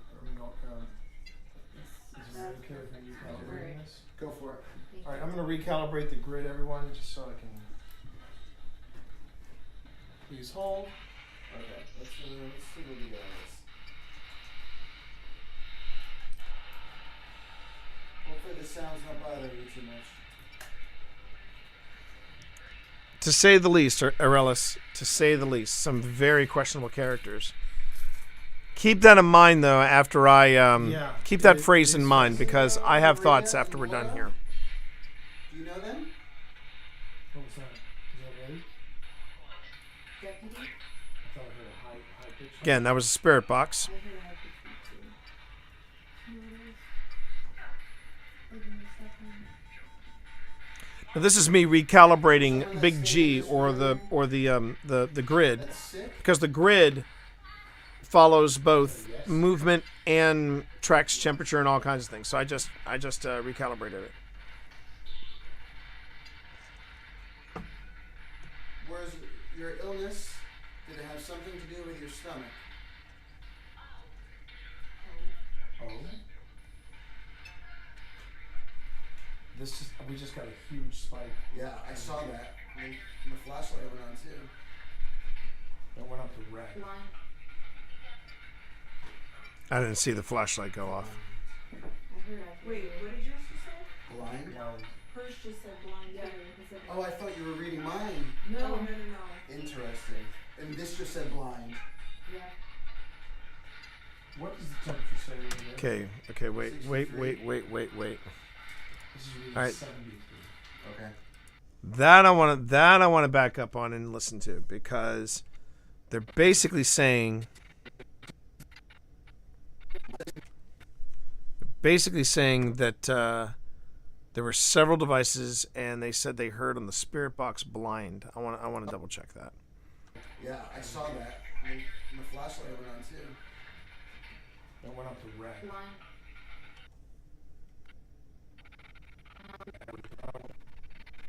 See, Zombie was on Paratech Detail, so she's saying that she's saying that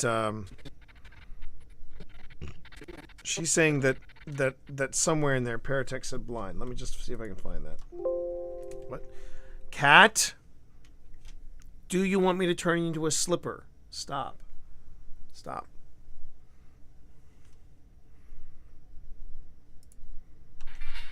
I know it's 9 o'clock, but give me a few minutes, okay? I just need to find a stopping point.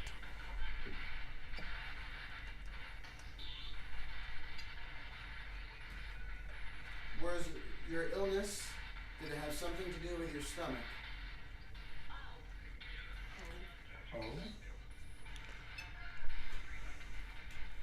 We just got a huge. You know what? That is clear enough. I should point that out.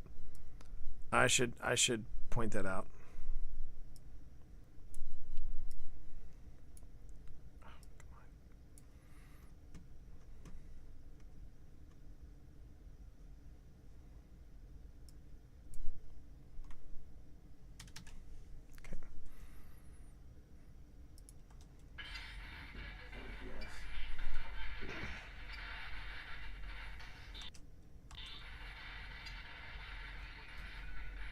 Whereas your illness, did it have something to do with your stomach?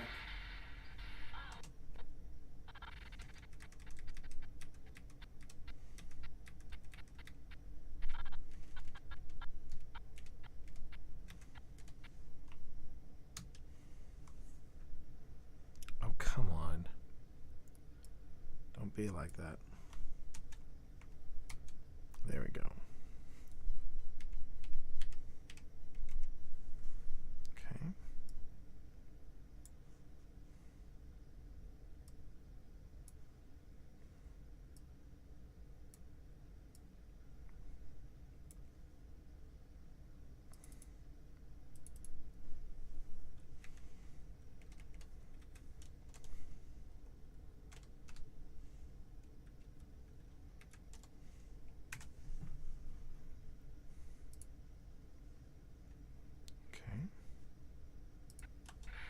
Whereas your illness, did it have something to do with your stomach? Oh. We just got a huge spike. Yeah, I saw that. And the flashlight went on too. That went up to red. See. Wait, what did you? See, you see. Okay, so around here, somewhere, I don't hear the Paratech go off. That's the problem.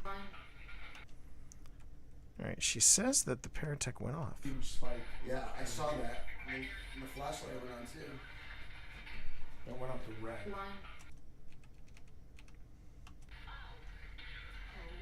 Oh.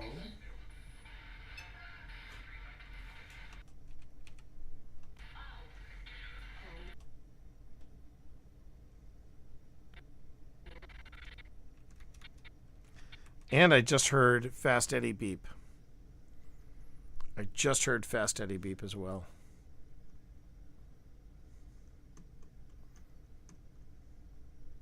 See, I don't necessarily want to... I do not necessarily want to say, okay, I heard something go off, but then be wrong about it. And usually Paratech, when it goes off, it will signal that it's going off. Whereas your illness, did it have something to do with your stomach? Oh.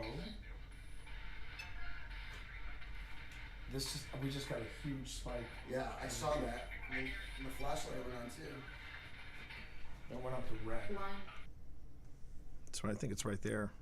That went up to red. Went on too. That went up to red.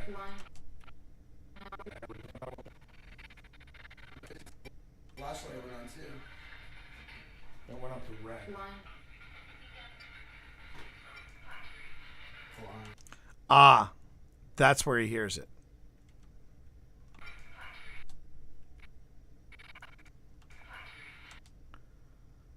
Okay, that does not sound like blind to me. Sorry, Phil. I'm going to call shenanigans on that.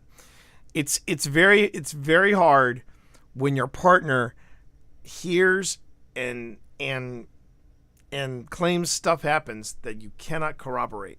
He is convinced that there's something on the spirit box that says blind. I don't hear it. I just hear it out. It's just so quick, and that's something you're going to be very careful about. All right. Wait, what did yours just say? Blind? Hers just said blind. Yeah. Oh, I thought you were reading mine. No. Interesting. And this just said blind. Okay, so the Paratech does say blind. What does the temperature say over there? 63. This is reading 73. Okay. So you're, are you blind? That was her? Yeah, that's me. White. White. We're getting all the beeps in here. Beeps, the sweeps, and the creeps. Okay, Tanya, thank you for being here. On meth. Thank you so much for hanging in there with us. So chat, the green, yellow, and red lights you're seeing, that basically means the strength of EVP, or EMF, the strength of an EMF. Can you share your name with us, please? There is something to be said. I do think that by bringing in the spirit box with all the other devices we had going on, I really think the spirit box might have been too much.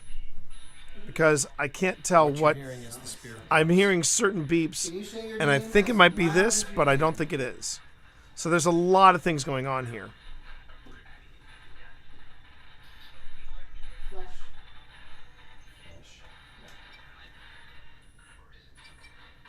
Wait, did yours say flesh? Flesh, yes. Yours said flesh. Yes. Stop it. No, What? for real. No, for Did real. did Yeah, yours it just says say flesh? Mine said flesh. Yeah, it says flesh. Now, wait a minute.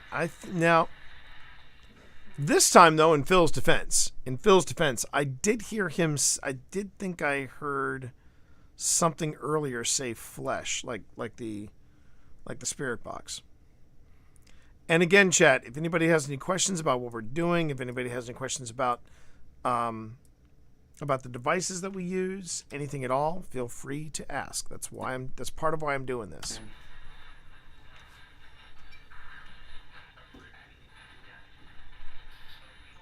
Flesh.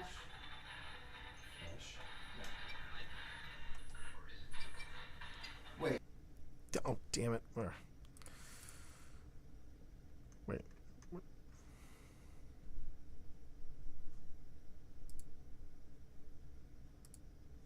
Okay, what just happened? Oh, there we go. Okay. Whew. Okay. I just happened to click somewhere and I lost what I was working on. That's panic inducing. That can be panic inducing. Okay.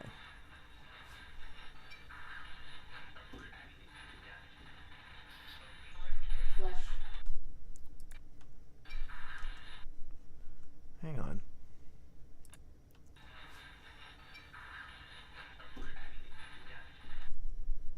Actually, I think I hear agony and then death.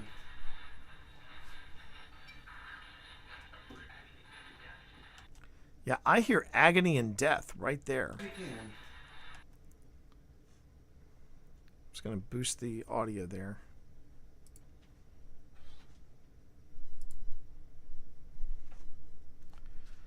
And now, speaking of instruments of destruction, here comes Benedict. Okay. You say your name as loud as you can. Agony, right there. Agony.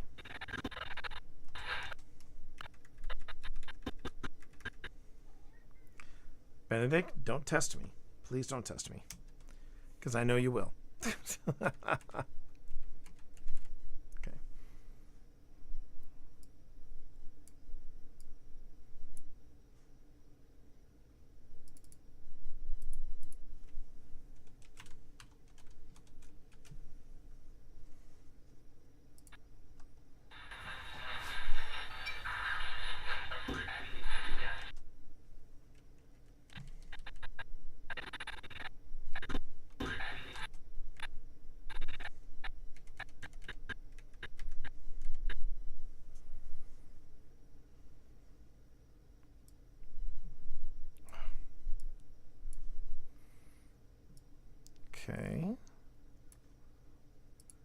Loud as you can.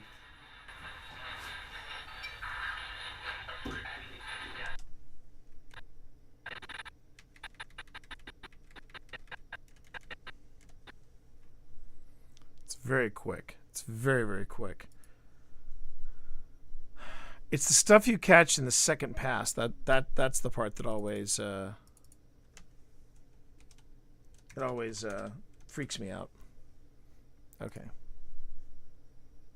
Let's watch this again. You say your name as loud as you can.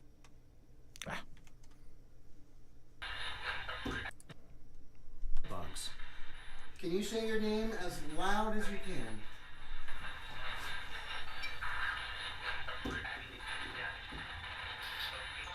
Flush.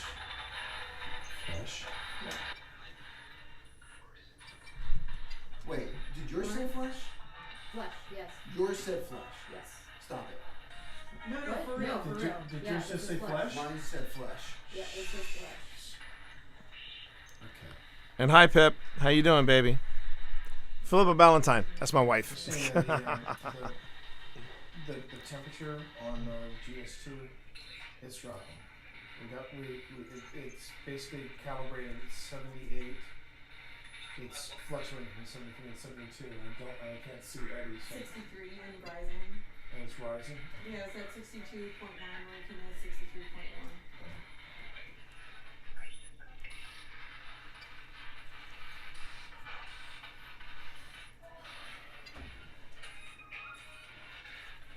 I'm gonna change frequency bands here. Okay.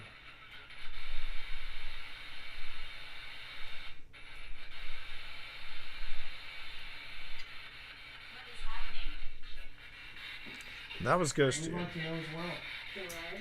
Derive. I wonder if our devices are cross-communicated somewhere.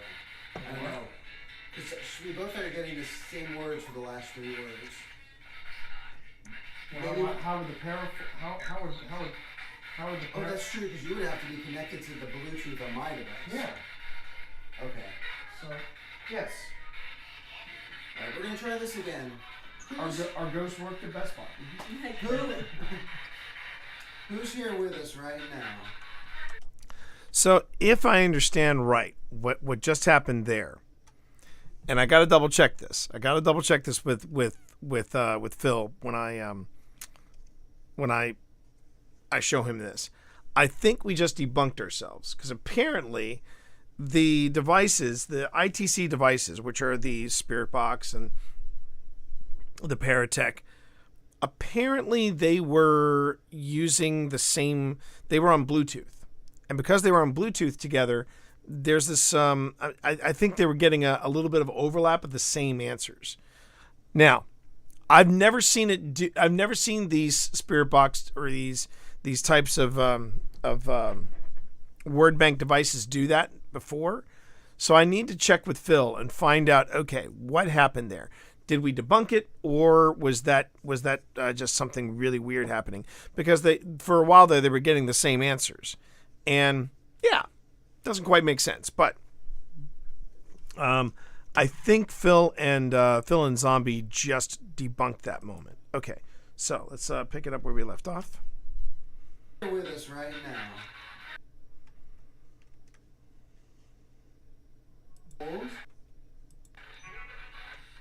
Okay, thanks. Thanks, Spence. I'll feel better once we get back to the hotel. I promise I'll do a check-in when we get back to the hotel. Yeah, I just wanted to get out. At this point, I just wanted to get out of the house. I just wanted to get out of that house. Reach. Down. Nope. Reach. Did you hear that? I heard a scream. I heard a woman. Reach down. Session. I got session. Stay up late. It is late.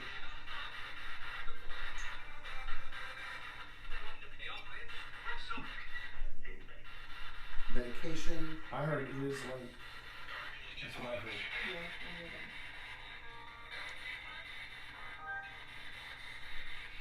Just for fun. I'm gonna beef up the sweep rate really fast. Just before I turn this off. Dark. I did hear.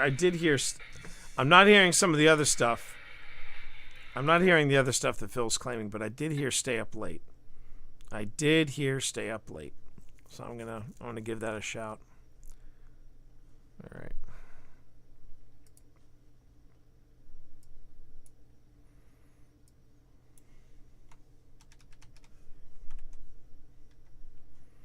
All right, so we're gonna come back here.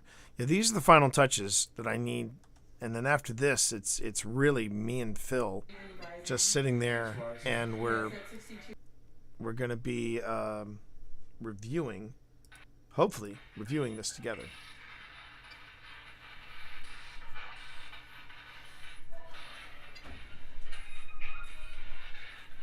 I'm gonna change frequency guys here. Okay.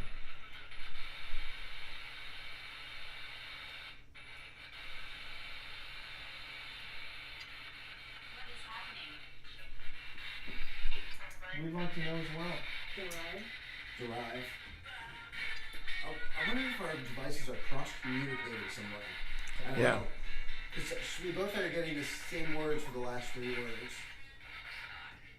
Well, how would the pair? How would the Oh, pair? that's true, because you would have to be connected to the Bluetooth on my device. Yeah. Okay. So, yes. Alright, we're gonna try this again. Our ghost worked at Best Buy. Yeah. Good. Yeah, we just debunked it. You know, there was that moment where we were getting, but I want to confirm that with Phil, but we were getting the same answers over and over and over again on our devices.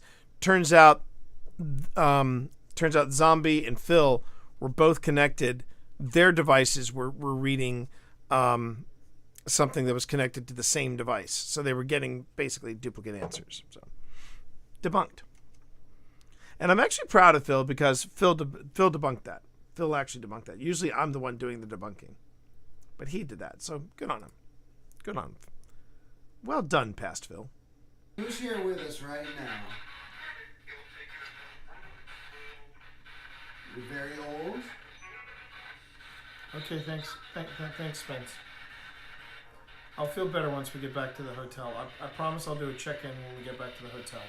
What is your name? What did you say? Reach. Reach. Down. Nope. Down. Reach. Reach. Reach.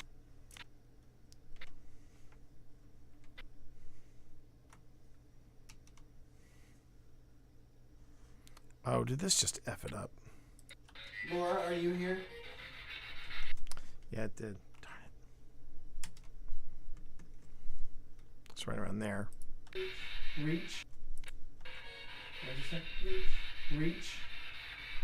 Reach.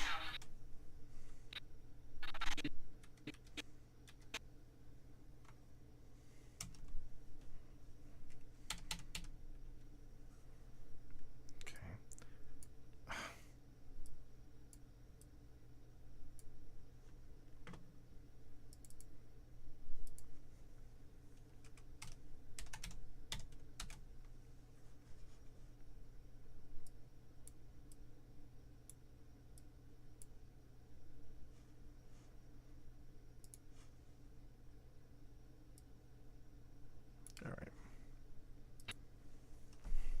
Reach. What did you say?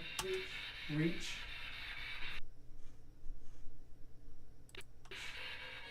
What did you say? Reach. Reach. Okay. Down. Nope. Reach. Did you hear that? I heard a scream. I heard a woman. Reach down. Session. I got session. Yeah.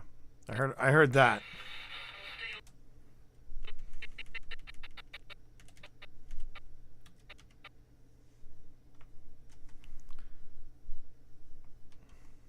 Oh, son of a biscuit.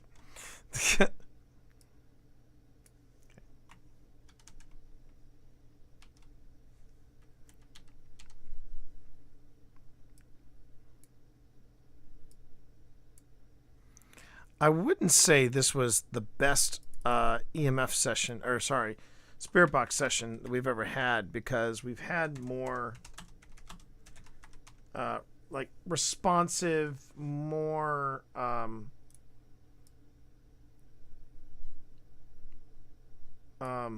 what's the word I'm looking for? We've had more spirit box sessions where the conversation has related closer to what we're talking about or the questions we've been asking. This place was not really conducive to the spirit box. At least I didn't think so. Okay. 7 minutes. 7 minutes. Give me 7 minutes. Stay up late. Okay, let me just make sure that was synced up right. Session. I got session. Actually, I hear it say stay awake, not stay up late. Stay awake. I got session.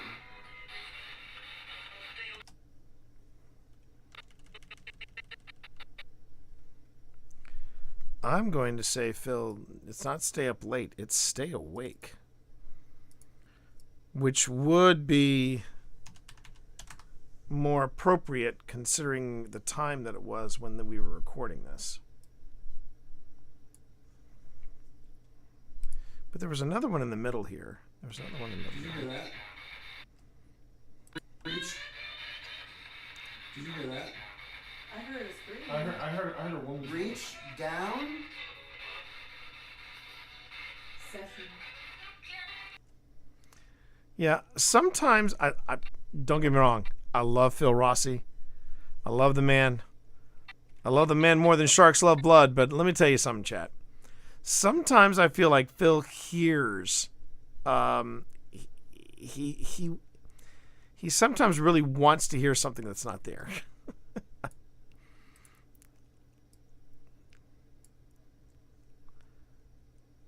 All right, come on. Here we go. Nope, that's not what I want you to do.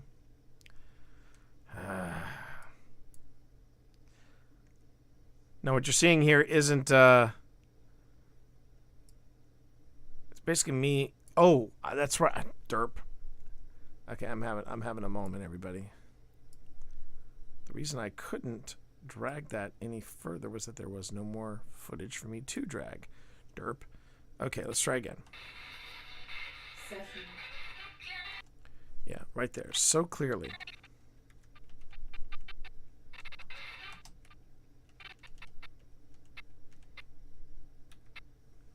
Okay.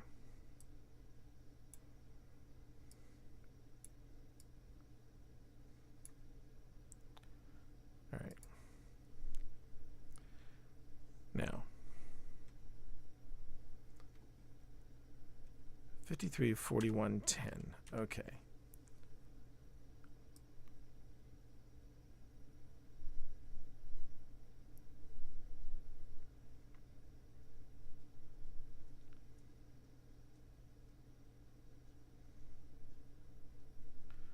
$41.10. Okay. That can't be right. All right, I've misjudged somewhere. I'll fix. Oh, shoot! That's not what I wanted to do. Ah.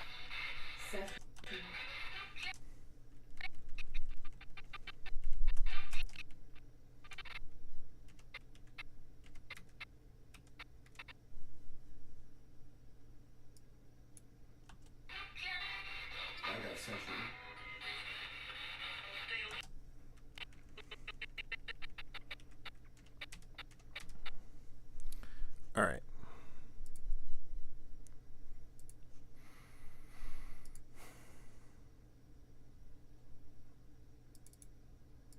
Okay, so I'm hearing so clearly. And yes, I know for a fact.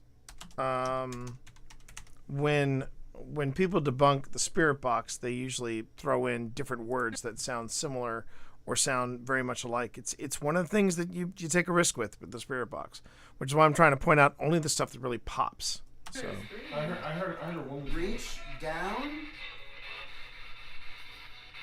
Session. I got session. Stay up late. It is Yeah, late. I didn't hear stay up late. I heard stay awake. Medication. I heard it is like.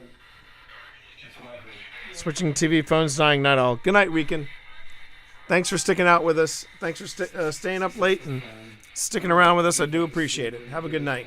Have a good night. Don't be a stranger. Don't be a stranger.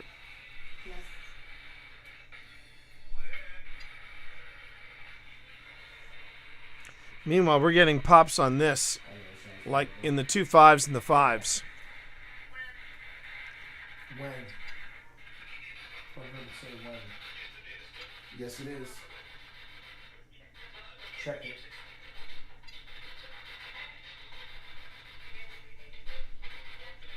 Laura, are you here? Maria, are you here? I just heard some go, Laura? Refuse. I feel like I need to turn this off. I don't know why. Yes. Oh, yeah. It's part of the reason I'm so crazy about Phil Rossi. Is that optimism when he listens to a spirit box. Oh, you're still watching, just incognito. I see what you did there. Okay. Thanks, Regan. I don't know why. Hope you're enjoying it. Hope you're enjoying the programming. I'm just feeling the whole house. Okay, here it comes. This is where things turn for me. We walked all over the place in Charleston, and my back right now is killing me. It is not. This is. Himself. I'm sorry if I'm being a bitch, but I just, I'm No. Feel how you feel. Wow. sorry. That was inappropriate. Oh. As soon as you said sorry, I'm being a bitch. Yeah, we're Well, I mean, if you feel like we need to kind of slowly start gathering some of Yeah, our because stuff up. it's already. I'm not Did you say gonna, midnight? I don't want to be the wet blanket. I'm gonna power through. I'm not gonna let this house beat me. Okay. And that is not me provoking. I apologize if I'm sounding I'm making myself vulnerable right now. I made myself very vulnerable in the other room, and I feel like I'm being punished for it. So I'm just going to stop there for a second. This is a little difficult for me to listen to, because what I meant to say, I remember hearing myself say, we were walking all through Charleston, South Carolina last night, and I was fine. And I was fine. I was fine walking all around Charleston. I was fine the following morning. I didn't have any issues whatsoever. But at that moment, I just feel this pain. It wasn't a cramp. I've had cramps before, but never my back. And usually if I'm feeling something in my back, it's because I worked out, or I didn't stretch properly after a workout or something like that, or I did a lot of heavy lifting the day before. I didn't do any of that. But and if I did feel that, I'd feel that all day. I was fine. And at this moment, when I'm talking, I just feel this. I feel everything in my back seizing up. I feel everything just tightening up to a point of where it hurts. And I think you can hear it in my voice as well. There's just something off in my voice the more I'm talking. And according to Phil, and I need to corroborate this with Phil, they saw that Phil, or I think it might have been Boo, they saw that I was making fists and they were trembling. And I was totally unaware of that. So yeah, there was something, and I remember saying that. I'm not going to let this house beat me. I have never, ever talked like that about any site. I usually just go, you know what? I'm not getting a good vibe. Let's go. But here I was like, no, F this house. I want to, I'm not going to let it beat me. Like, that didn't make any sense to me whatsoever when I heard myself say it. So yeah, this is a little unsettling watching all over again. And the best part is you can, and the thing is, you kind of get confirmation on how weird this sounds After I say I'm not going to let this house beat me, listen to the silence after that. I'm making myself vulnerable right now. I made myself very vulnerable in the other room, and I feel like I'm being punished for it.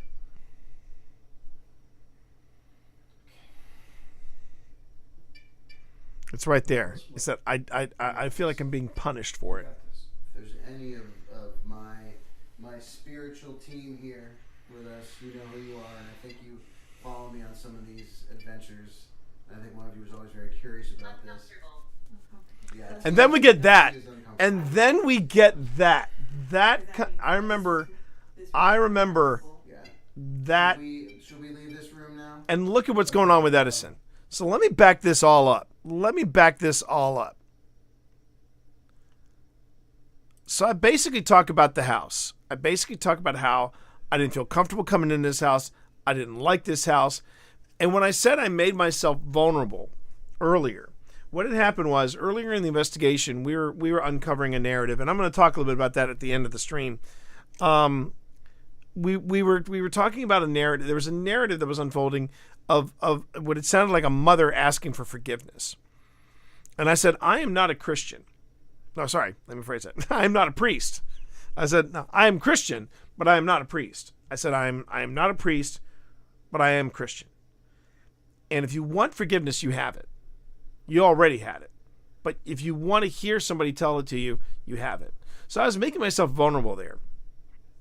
Then we go into this room where we were told that there was a spirit here that was a little prickly, a little aggressive, and liked things in a certain way in the back of the house.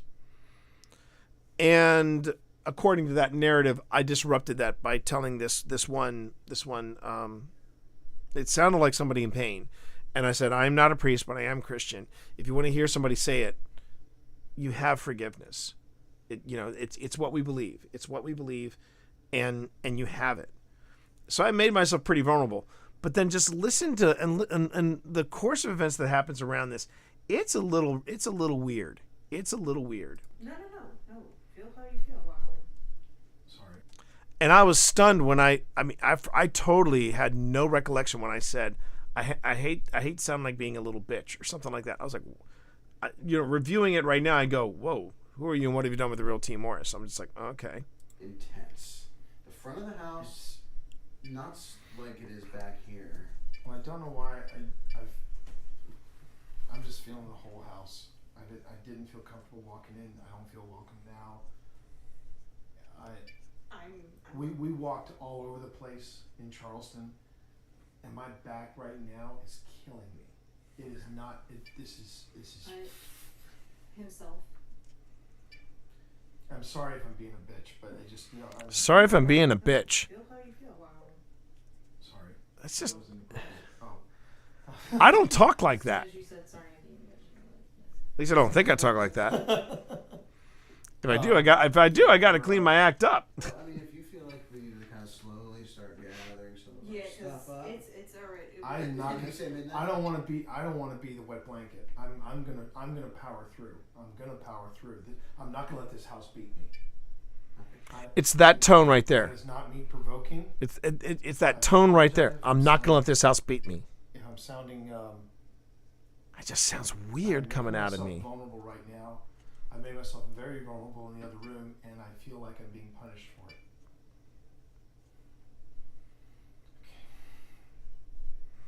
Okay, so you agree. You agree, Pip. All right, good. We got this. If there's any of my spiritual team here with us, you know who you are, and I think you follow me on some of these adventures. I think one of you was always very curious about this. And then that's freaky as hell. That is freaky as hell. This room is uncomfortable. I'm sorry, I totally forgot that had happened. This room now. Okay, both Jess and Spence have said I don't sound right. And I'm telling you, Relis, Let's go. Jess was like afterwards. I was talking to my friend Jess, Gambit Etiquette, and she was like, man, I picked a hell of a night to come. She was like, I hope I didn't bring some bad juju to you. And I said, it wasn't you, baby. It wasn't you. If someone could step out with teas. Yep, I will go. And you can hear it in Boo's voice. Boo was also not digging the house. I will do a sweep also with you to make sure we didn't leave anything behind. But, Okay, well, let me start. I never said. Yeah, I told Phil that I was going to do a sweep with him. I never did it again. All right, we got some stuff getting a little intense back here for the tea monster. So we are going to slowly start. And what you don't see is me work my way, practically push Boo out of the way, and I nearly ripped the door. I nearly ripped the door off the hinges. Oh, I think you disconnected. Yeah, I did. It did say bedroom before I died. Yeah. Okay. So In this bedroom, you want me to take the picture? I think they meant the other bedroom. But take a picture of both. Live. I feel free. Wait, grave. Grave. It's grave. All right. This is let's see. And I feel just so much intense. I don't know what, but I feel it. All right, I'm taking a picture. And Laura, if you'd like to be in this picture, that's me. You're welcome to be in this picture. Ooh, I just felt something like cold. Oh, my arms are like frozen. And again, take a look at Edison. Remember, a one is okay. A 1 is kind of average. But just watch some of these numbers that are just popping up. Really? I'm gonna take a picture of you if you don't mind. I don't mind.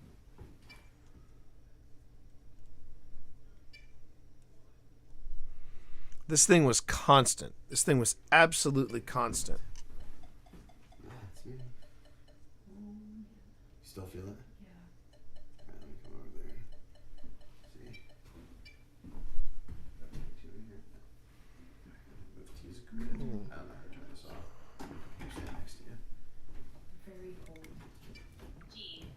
And the worst bit too, throughout the whole night, the one thing I didn't do, I had the stream going on the top because that makes sense. If I don't have something on my phone, if I don't have something on the screen, I'm obviously not streaming. But the camera that is underneath it, I had forgotten to turn the camera on, Packing up some of our which I thought was again a little weird considering this place. I have not done that since. It is getting late. Yeah, it's getting late. Well, thank you for letting us into your space here tonight.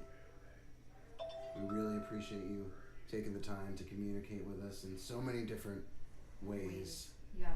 And we really hope that whatever challenges you're dealing with, you figure it out. And I'm sure you will. But you can't.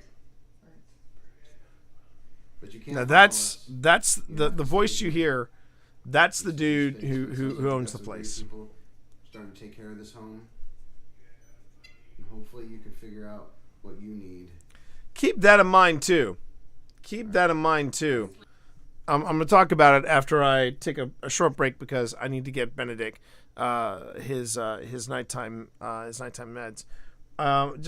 We just got another 3 minutes to play. But keep that in mind when Phil said you got some great people that are taking care of this place. This thing hits 5 twice, and then Fast Eddie also goes off, which means we had a nice buildup of EMF in a room that had 0 electricity in it. And yeah, I got thoughts on that too. That's not how I roll. All right, turn off this recorder. So and like I said, tonight, this is the first time I'm seeing this. All this stuff is happening. There was the dog. This has all happened as I've left. Yeah, after I've left. I've never seen tea quite. Man, my microphone wasn't on. What's that? My microphone wasn't on for this. Oh, really? And we got Is that where you're two. streaming from? We got 2 7.5 hits out of this thing. Who has? That's probably how you feel right now. Yeah. I feel that. I think that there's enough audio recorders going on in here. Yeah, I also have the recorder right there. Yeah, so you got this might be a little bit more. Run. Run. Alright, ending recording. Turn off this little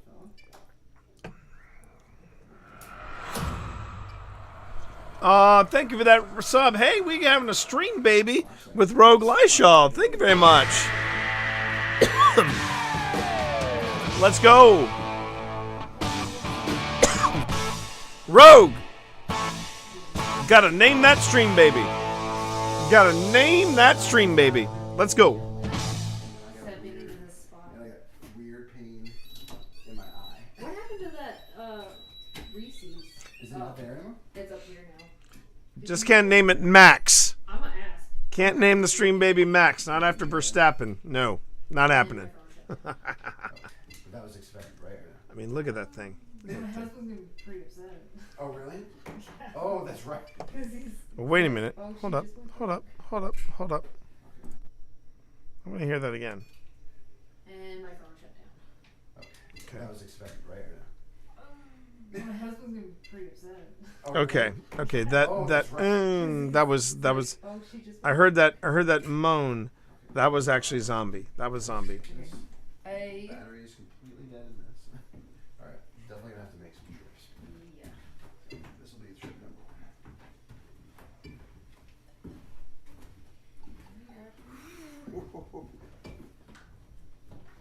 You hear a squeak behind That was you? the door. That was the door. Okay, and then this is all right. So then they leave.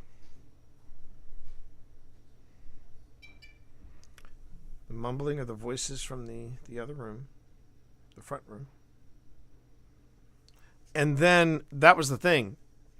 That's the end of the stream. That was the end of the stream. The stream literally just cut off. Phil didn't even cut off the phone. Or maybe no. Oh, I'm sorry. I take that back. How much more of the stream is left here? Excuse me a moment. Let's try this. Okay. So there is a little more to the stream. All right. Oh, so I cut the stream off there, but let's just. I'm just going to let this play. It's another 2 minutes, so I'm just gonna let this play.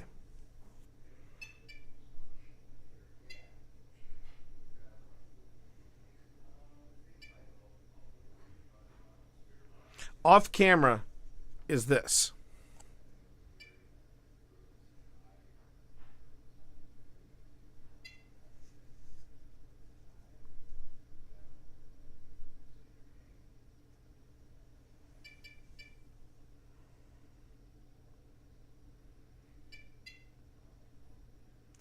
Now here's where it's going to get interesting. I have to confirm this with Phil.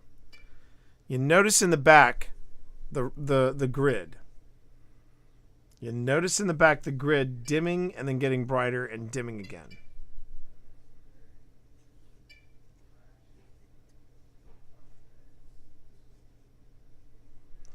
And the only problem is I can't recall, because I wasn't in the room, I couldn't recall if Phil left the grid plugged into a battery, because I know we had a battery pack in the room.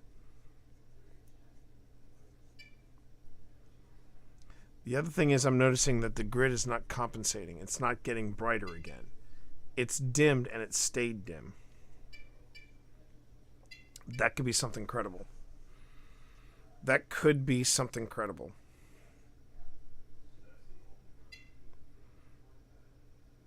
And all the voices that you're hearing, that's just chatter from the owners.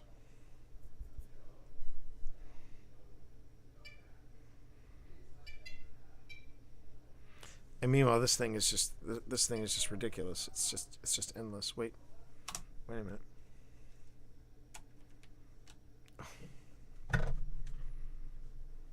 All right, so if you're not seeing what I'm seeing here, I'll give you this. Go on ahead and watch the grid in the back. Watch the grid in the back.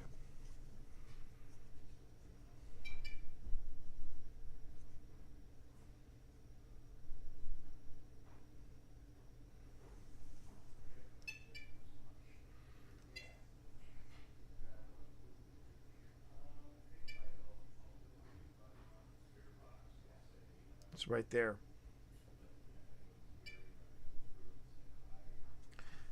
And what I've just also realized something about, if you notice too, the grid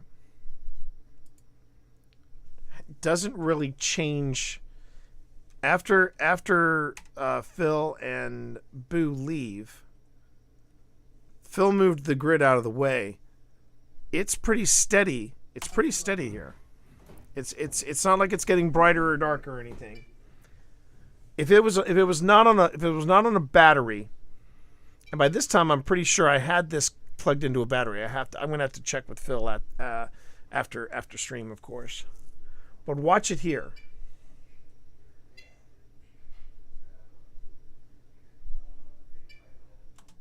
It's right there. It's right there.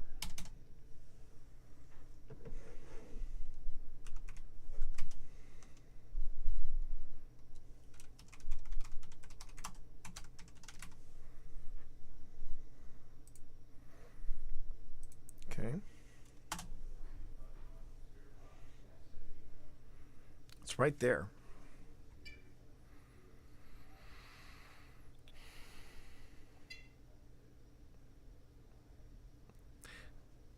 So there are two ways for the grid, and this thing is going off as well. There are two things for the grid to be triggered by, or to tell that something's going on with the grid. One of them is you see the grid warp. You see the grid, you see something pass in front of it, right? The second way is if you see the grid dim. You can confirm that the GS2, remember it being plugged into a battery pack. But what I've also noticed about this is that whenever it isn't in a battery pack, if it's not plugged into a battery pack, it starts to flicker. It never flickers. So this now rests on whether or not Phil Rossi can remember. And the downside about Phil Rossi, again, I love the man dearly. He's got the brain of a goldfish. He has a real tough time. Remembering. And I have to try to phrase it so that he doesn't give me the answer that I really want. This could go down as inconclusive. And this is one of the reasons why, chat, this is one of the reasons why you want to be part of a crew. You want to have somebody there to confirm and to make sure. Oh, that's what happened. Okay. The little flurry you see at the end. It is one of the weirdest things. It is one of the weirdest things about whenever I download a stream, from whenever I download a stream from Twitch, the last half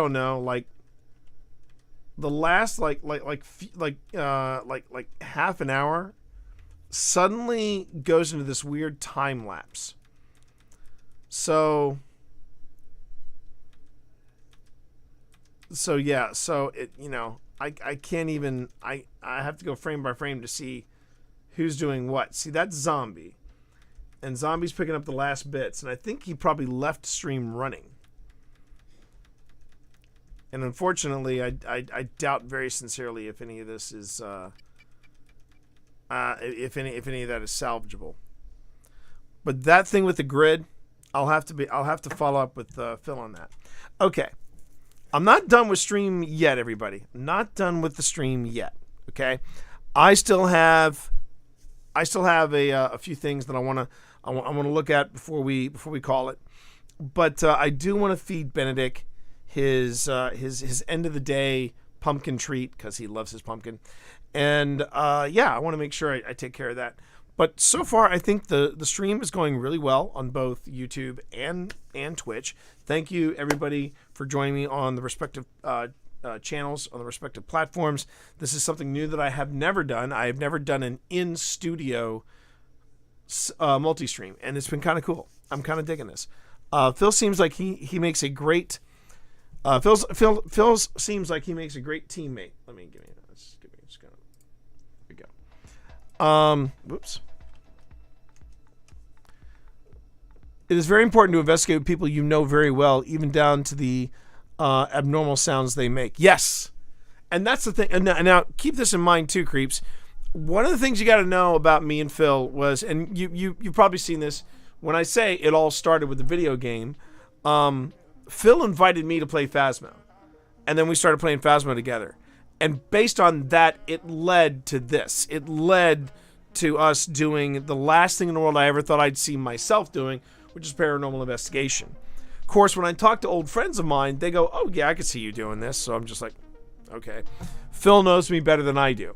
But yeah, it is important to be with at least one person that gets you and is able to read you the way Phil read me in that moment. And I know there's some people that just they don't, I guess they just don't feel like they feel like they're alone. And I'm like, you know what? I think it might surprise you if you reach out amongst your friends and find out who would want to be a part of that, want to be a part of something like paranormal investigation. But I'm going to take a bit of a stretch break. I forget to take stretch breaks when I'm doing this kind of stuff, but I'm going to take a quick break so I can make sure Benedict is fed. I'm also going to put in some some hydration in here. There's one more clip I want to look at, and then I want to share some thoughts on the space itself. Thanks everybody for being here. I really do appreciate it. For those of you who are on Twitch, thank you. For those of you on YouTube, thank you. I'd love to know what you think. I'd love to hear some of your thoughts. Feel free to share comments on the YouTube video when we're done, or in real time as we're talking right now. And thank you for joining me on this open, transparent look at what we really do in paranormal investigation. I will be right back, everybody.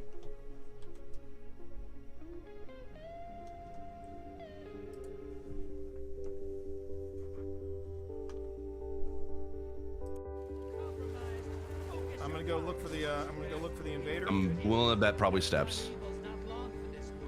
He is Steps because I am at drill and he is not here. Heading over there. I don't see him.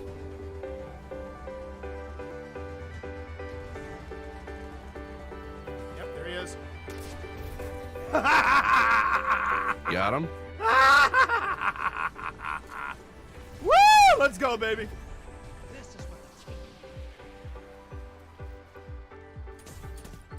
Incoming at the coach. Portal's ready. Grab your gun.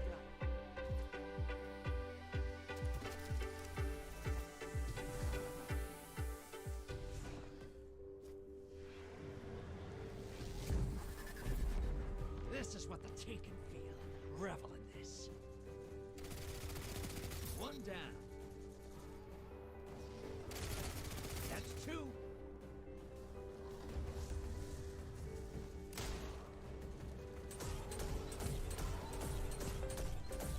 Seconds left. Bury another. Oh, they could have run. Look at them now. They're dead. I'll take it. Time for a prime evil. Feel that I'll way. take it. I'll take it. I'll take that. That felt really good. That felt really good. Come on, give me some hype in chat. Give me all I've your got hype super. emotes in chat. Let's go, Do baby. It. Do it. Do it, baby.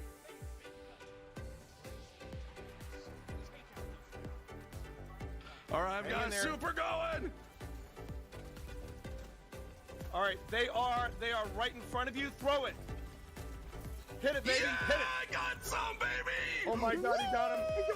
He got his first invader kill. Check, Here we it get is. some hyphen shot, baby. I got another one. There we go. Let's go. I'm just All right, I don't care. I'm camping spawn right now. It's a black guy doing this. And I'm back, baby. All right, let's kill this primeval and go home. Yes. Woo! All right, melt the primevals, fire team. Melt the primeval. Let's make this happen. Let's go. Oh, I'm dead. Let's melt this, baby.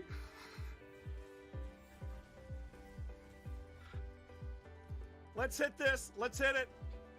All right, Hit it, let's baby. go out on a Hit it win, with everything folks. you got. No, he's not. No, he's not. Yeah, Let's go. How many did you take out? How many did you take out? I don't know. I think I took out like it'll maybe say in your 2 or stats. 3. It'll say in your stats. It'll say my stats. Okay, let's see. Let's see, Here we chat. go, Come chat. on. Let's do this. Oh my God! He was I got one away from 3. the army of one. Let's go! Yeah! Oh my God, we did it! Woo! Through a grant from No Kid Hungry, which was a majority of our resources, right? That to be able to purchase this truck and get it going. So families have a hard time to get from one place to another place. And I was like, man, why can't we be the ones to get to them, right?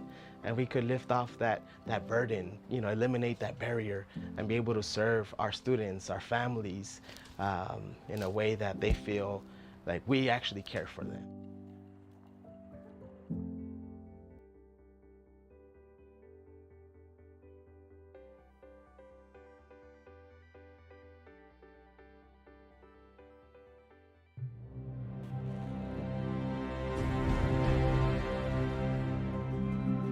Hi, I'm Steve Saylor, aka Blind Gamer Steve. I'm a content creator and accessibility advocate and consultant in the video game industry.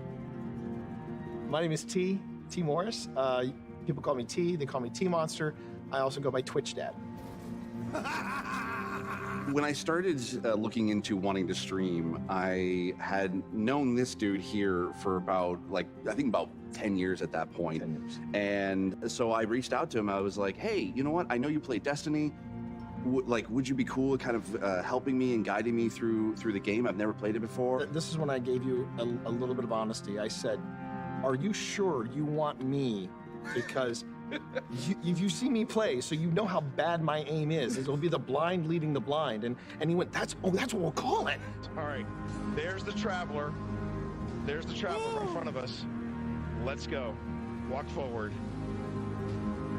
Walk forward. I want you to enjoy this. As someone who has a disability where it affects my vision and it is hard for me to be able to play games in general, having someone take the time and guide me through being able to play a game and not try to rush me through things, that meant the world to me.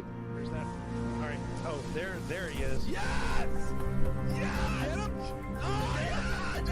In any other game, it's usually people don't want to play with a disabled person. Whereas with Destiny, I can jump in with T, I can jump in with my friends, and even when we just jump in with random blueberries in the community, we can still be able to help each other out, and that's why I love Destiny.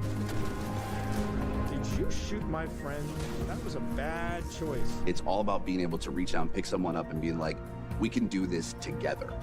And that is being a hero. It's being able to lift everyone else up. It's not about you. It's about the fire team. That's what makes a good guardian, is when it's about reaching the end goal and reaching it together.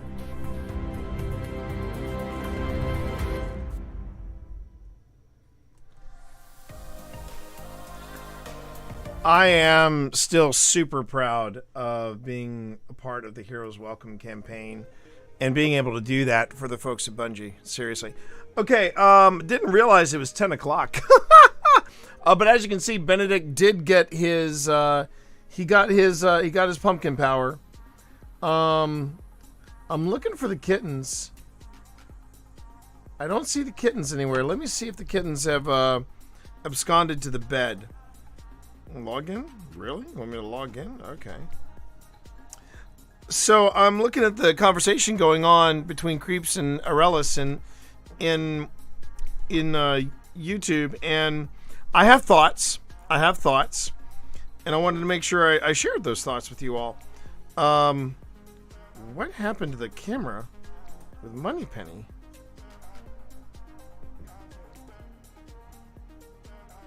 I think the... Oh, wait.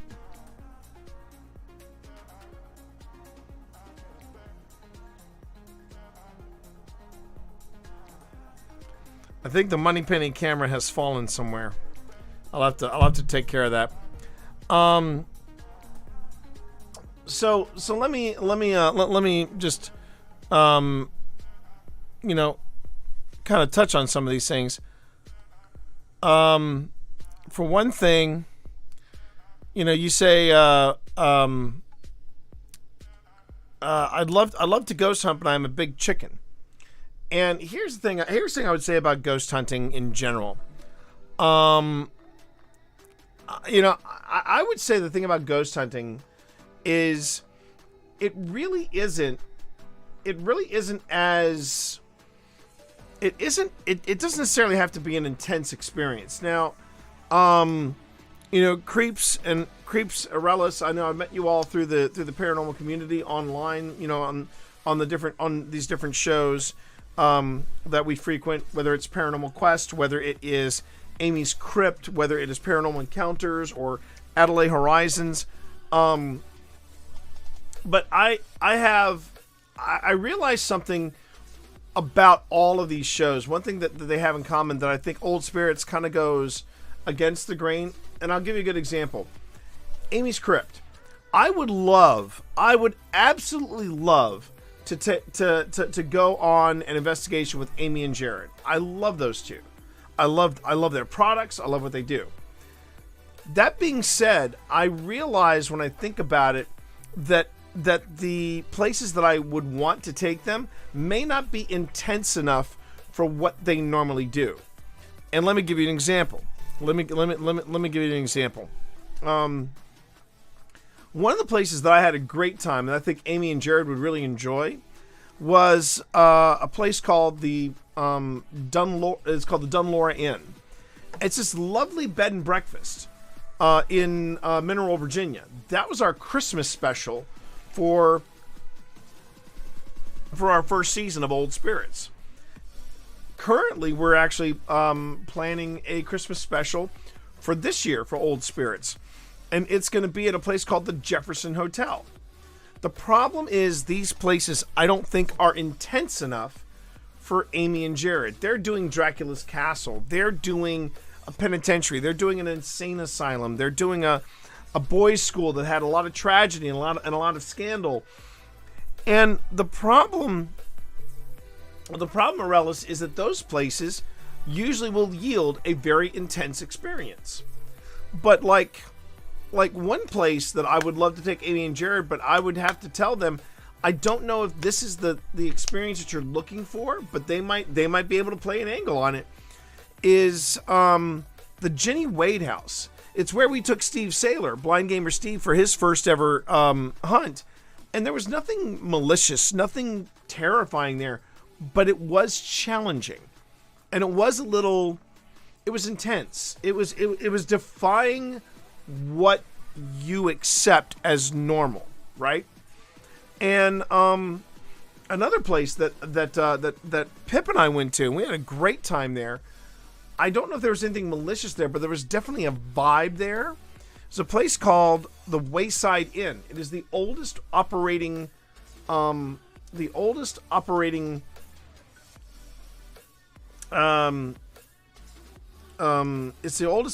tavern and inn in the United States, and it dates back about 400 years.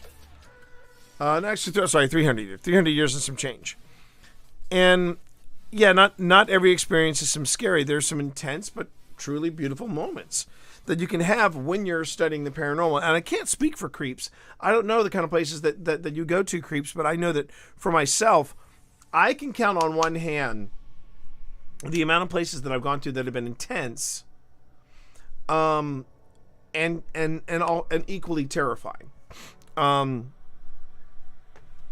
But like one of our favorite places to go, and if you've taken a look at some of the content that we have on Old Spirits, you'll know when I talk about Linville Manor. This place is very intense. This place is absolutely stunning from a paranormal perspective. But do I think it is dark? Is it intense? No. In fact, it's just the opposite. It is one of the loveliest places. I spent my 55th birthday party there. I had a haunted tiki birthday party in Wynn Brewer's converted basement, which is now a tiki bar. And we had an absolute effing blast. And my guests there had an effing blast. And it just because it's a haunted place doesn't necessarily mean that it's malicious. Now, that being said, and here's where this conversation is going to get a little bit dark. I haven't looked at the clip yet, and I will probably look at it another time, and I'll probably do another multi-stream because I've really enjoyed doing this. I've really enjoyed doing the multi-stream. It's been a lot of fun. But one of the things that I would say is before you investigate any property, know the history. Know the history. Which brings us to what happened to me at this undisclosed location. So I can't give the location. I can't tell you where it is. But I can tell you this much about it. It is in a location of South Carolina that used to be, and that is key phrase, used to be. It used to be this house is sitting on the location of a plantation, a former plantation called yeah, exactly. Even a place like Crescent, you can still have a beautiful moment. But we went this house that you saw me investigating just now. It is sitting on the property of an area known as the Maryville Plantation, and the Maryville Plantation was actually turned into a town. It was converted into a town. It was willed by the former plantation owner's wife. She wanted to give the property to the formerly enslaved people, and they're going to turn it into into their own town. And for years, this town was doing really, really well for itself. It was prospering according to all the finances and all the different records that we have found until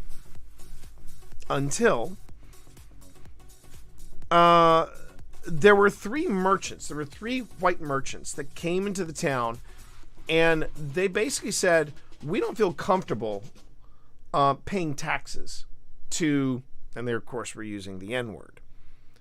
And the people in charge of Maryville, an all African American community, basically said, okay, we'll waive your taxes. So there were three white merchants doing business tax-free in this area of South Carolina. The surrounding area, including the city of Charleston, was seeing how well this town was doing for itself. And they didn't care for it. They didn't particularly care for it. They also didn't particularly care for these three white merchants being at the mercy of the community of Maryville. Keep in mind, these three merchants were working there tax-free. And so they were like, well, we need to get rid of Maryville. But here was the problem. Years before, a couple decades before, there was the insurrection in North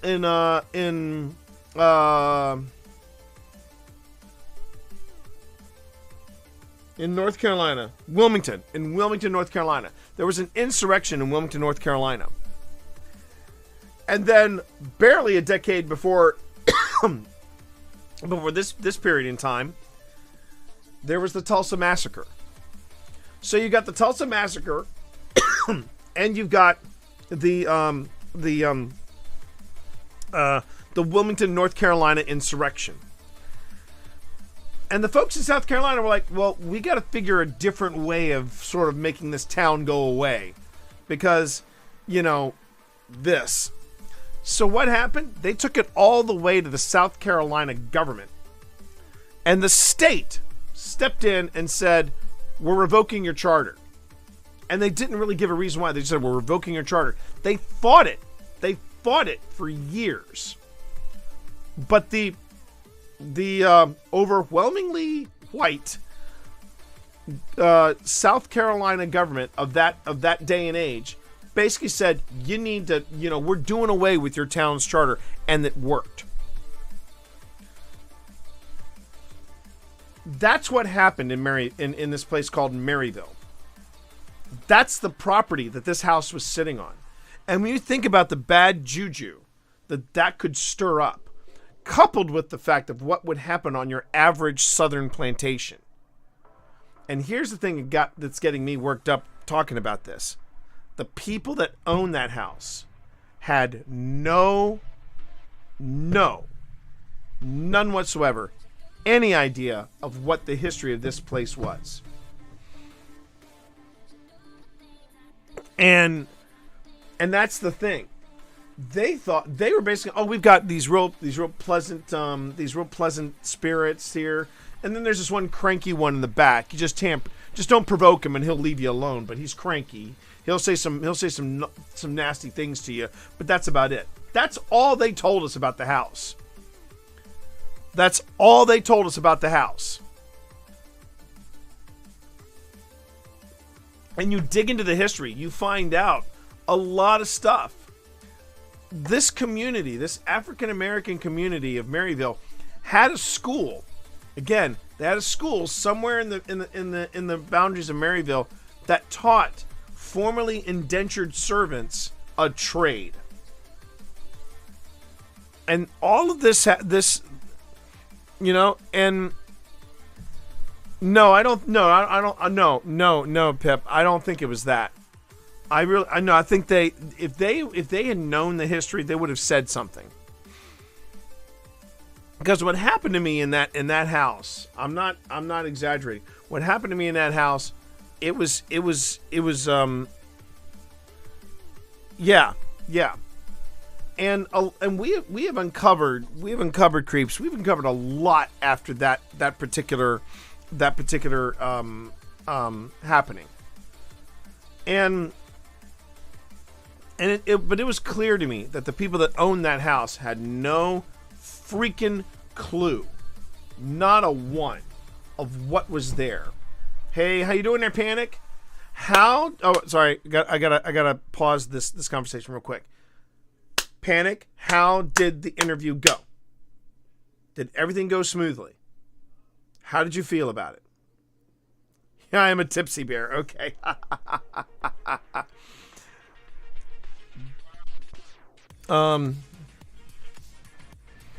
Yeah, exactly, hon. But it was so basically. And while I wait for Panic's answer to that question, again, these are the things that I would. Okay, the interview went well. That's what I want to hear. Yes. More of that, please. More of that, my girl. Fingers are crossed. You're optimistic. I'm optimistic. Keep me in the loop. Now, back to what we were talking about. I mean, you should know, Aurelius, the history of wherever you're going. Just even a vague idea. But the people that own the property, they should also be able to... Great. That is awesome, Panic. That is awesome. But the people that own the property should be able to tell you something about what has happened on that land. And the fact that these people just were kind of blasé about it, I mean, I look back on it, and the other thing too that kind of pissed me off is that and this is what happens when you get into the business of paranormal investigation. I had something happen to me. And these people never checked on me once. They never checked on me afterwards. When they saw me leave the house, Phil explained to them if something happened. They didn't even check on me. I had my teammate check on me. I had Phil check on me. I had the other team there check on me. And then they finally said, "You doing all right?" And I was absolutely stunned that this team, the people that were running this house, and here was the thing they told us. They said, "Yeah, we'd like to do a network of houses. And then what you do is, eventually we'll get these houses fixed up. We'll flip the houses, and then you can spend the night in one house, and then you investigate it, and then you go to the other house, and you spend the night, you make it a whole weekend."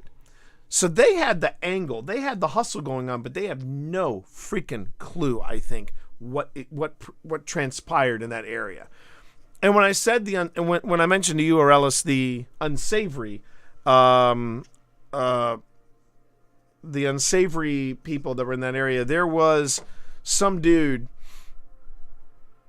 He was shirtless and across the street from me and Boo. While Boo was talking me down, he is egging me on across the street. He was flying on something. And that was not doing a lot for my calm, for enhancing my calm. But the one thing that I will say is that once I got off of that porch of that house, I immediately felt lighter. I felt like something had lifted and I was golden. And I would have rather taken on the crackhead across the street than that house. But the thing was that I wasn't alone. That'd be the advice I give you, Aurelis. Advice number one: if you do investigate, go with people you trust. Try doing something like try a public investigation. That's a growing trend now, is doing public investigations. And you work. Sometimes you'll work with people, and it's a more positive experience. The second bit of advice that I would tell you, though, don't. It goes back to an old Southern saying: "Don't shit where you eat." Don't turn these on in your house. Don't turn these on in your house. You wanna you're too trusting? That's not true, Panic. That's not true, Panic. You are a good soul and you're a human being. But if you want to tell me in Discord DMs what you mean, you're more than welcome to tell me. You're more than welcome to tell me there. But yeah, I have a rule. I do not turn on my devices because, and that's also true when I like when we were investigating the old hospital on College Hill, I was convinced that I heard my name spoken downstairs from the house downstairs. I was convinced that I heard my name spoken. Now that did not mean that I whipped out the gear and started recording and started doing some investigating. It's because I had 2 more nights to sleep there. But I was getting some juju in that house. I was getting some juju in that particular Airbnb. So I would say to you, if you are going to have devices, do not test them at your house. I would instead say test them somewhere else, like a battlefield or park, somewhere where some history has happened. And that I think is a little better than trying to test these types of devices in your house, because when you test them in your house, well, you might find out something that you don't want to know about your house. I just don't think it's a good idea. I don't think it's a good idea. But depending on where you are in the world and where you live, if you've got a park, or if you've got, better yet, like a battlefield, you could find some quiet corners of a battlefield,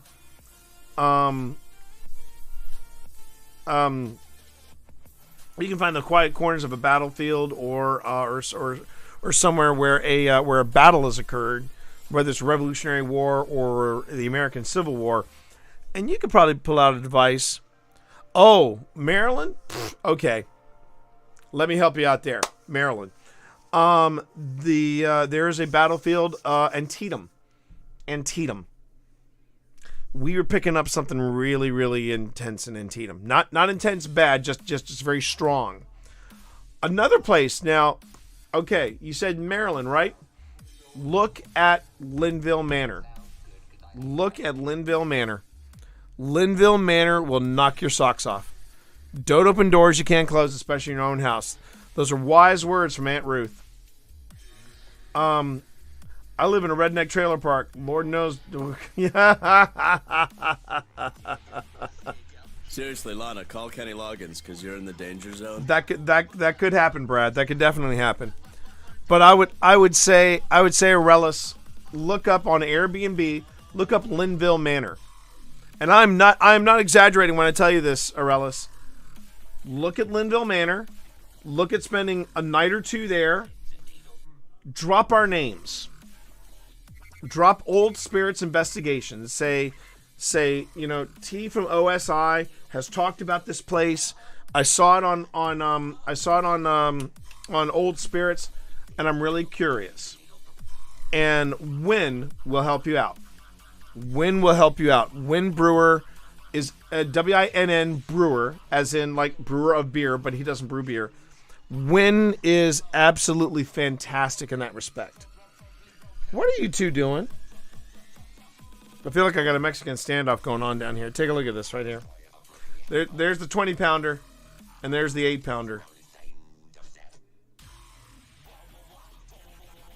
But Win will set you up. And heck, if Win wanted us to come out and do like a special investigation with you, we'd probably figure out some way of making that work. Because we have done public investigations with Win before, and he's a delight to work with. He's an absolute delight to work with. By the way, Brad, I thought you'd like to hear. We took Evie and the kittens to meet our head vet, the vet who hadn't met them yet, and not only did the kittens pass with flying colors, but she basically could not get over the fact of, one, how beautiful Evie was, and two, what great kittens, how well, she just said, these are great kittens. So, we're doing all right in that respect. but I would definitely say, Aurelius, look, yeah, exactly. There's also a lot of history of Linville Manor. A lot of history. I would suggest, Aurelius, and this is not a shameless self-promotion, take a look at parts 1 and 2 of our Linville Manor shows from this past season, and I think it'd be great you going there and having a paranormal experience. I mean, it was there we found our first ghost cat, and it was a cool experience. It was definitely a cool experience. So that was but the thing is Win knows the history, and he's also open-minded to, yes, Brad, look at part 1 of Linville Manor, and you will hear us actually capture on audio, in the dark. We're in the dark, but you can hear it in audio. We catch a ghost cat. We catch the sound of a ghost cat, and it was the coolest thing ever. And Win calls this ghost cat Shadow, and Pip actually felt it brush up against her leg at one point, so I think that's kind of cool. That's nice to hear, Aurelius. But I mean, I don't think when people talk about being scared or being a scaredy cat or whatever, my thoughts about it are, look, the actual investigation is not necessarily going to get intense, or it's not necessarily going to get... It depends on where you are. It also depends on your intent. If you go in late gal Clara Jane visits me any. You know, you never know, man. If you ever feel that something is watching you, or you feel something brush up against your leg, and you're convinced that is your Clara Jane, but it turns out it's not. I don't know what to tell you. Man. But oh, that's right. You kicked it. I don't think Shadow holds that against you, Pip. I don't think Shadow holds that against you. So yeah, everybody. That is that's the thing about paranormal investigation. You do not necessarily now. Here's what I would suggest. If you're looking for a starter kit, do not start with one of these. Do not even start with one of these. Definitely don't start with one of these. I would suggest, and Brad's gonna probably recognize this off the top, right off the top. Start with one of these. Start with this. This is a Zoom H2. Fits in the palm of your hand, right? Fits in the palm of your hand. Makes really, really clean recordings. And this is a Movo windscreen. Okay, basically it's a condom for your Zoom. And you put this puppy on, and you start with one of these. This whole thing, you know, windscreen and all. Now, granted, it may cost a little more if you decide you want to have a like a 32 gig card for it. This right here is just $100. This is $100 right here. I just recently upgraded my H4n after having it for 15 years, Brad. Having it for 15 years, and I finally upgraded when I saw one of my X microphones was like this. I was like, yeah. You have questions and concerns about... Those are the silver ones. Not the original H4s, but the H4Ns.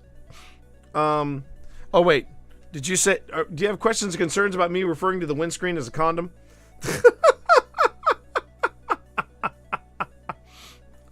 That's kind of common. Well, I mean, when they said French tickler, this is what I thought they were talking about. Maybe I'm wrong. I don't know. All right. I am losing control of this conversation quickly, so let me try to pull it back. I will also give Nova Scotty for you, right? I will say though, and I'll throw the link into the chat. The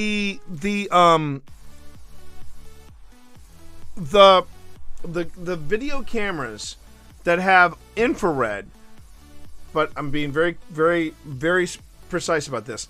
The cameras that have infrared, but all come in with like a kit, and they are priced around $80 to $150. Do not buy those. Those are Chinese knockoffs, and they are not good cameras. And for the amount of money that I paid for those cameras, they were not worth it. They were definitely not worth it. So what is worth it? Okay, let me look up this. The important thing is you want to find a video camera that has infrared. You want to find a camera that offers infrared. Now, I'm going to recommend this one. They do have some slightly cheaper models, but I think this is going to be the best bang for your buck right here. I'm just going ahead and I'll get a link here, and I'll drop it. Oh, not that chat. I almost dropped it. Well, actually, we do, Arelis. It's the 5-minute paranormals. We do give a class on this, and it's the 5-minute paranormals. But if you take a look at that link right there that I just dropped into the YouTube chat, that is first off, one, it's a brand that I recognize, Minolta. And they have some now. These 3 cameras, I recommend them because they're inexpensive. And they're only like 135, like the one I just threw up there, it's $135. That is not bad for a camera that has that resolution and offers you infrared. But there's one more thing you got to get, because you're right. I may do a 5-minute paranormal in season 3 about this. You also want to make sure that if you pick up that camera, you also pick up one of these. And let me see if I can find it.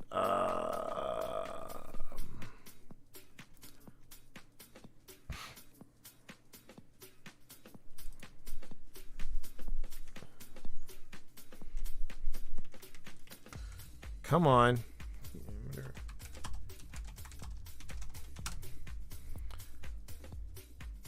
Oh, almost. There it is. There it is. You also want one of these.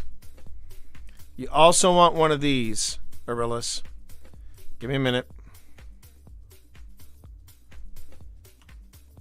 I have a few of these. This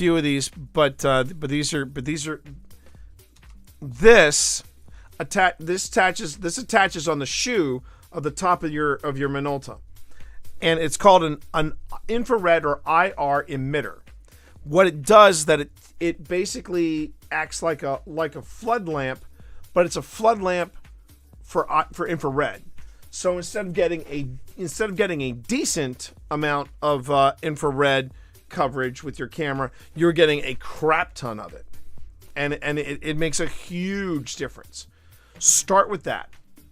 Start with that kind of camera, and if your budget allows, start with one of these. You want something that captures video and captures audio, that captures both cleanly. And you do that, you're ready to start investigating. Because yes, Creeps is absolutely right. Just starting with your bare bones, your senses, and Phil has said this too. Starting with that is probably the best kind of investigating to start, right? Yeah, they really do. They're probably the best thing that Ordoro will make. Phil has had really good luck with the Ordoro cameras. Mine is kind of spotty, but I would say that they're IR emitters. The only better IR emitter that's out there, I think, is the one that Ghost Stop makes, the Phasm light. That thing is a thing of beauty. There, Creeps.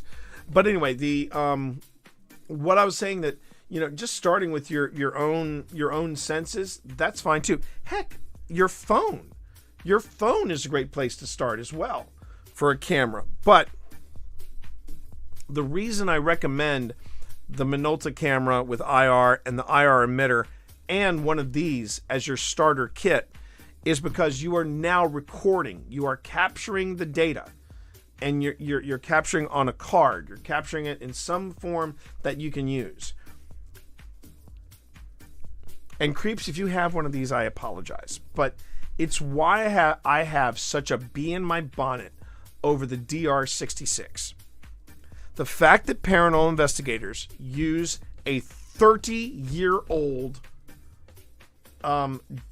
digital recorder, and I'm going to try very hard to navigate this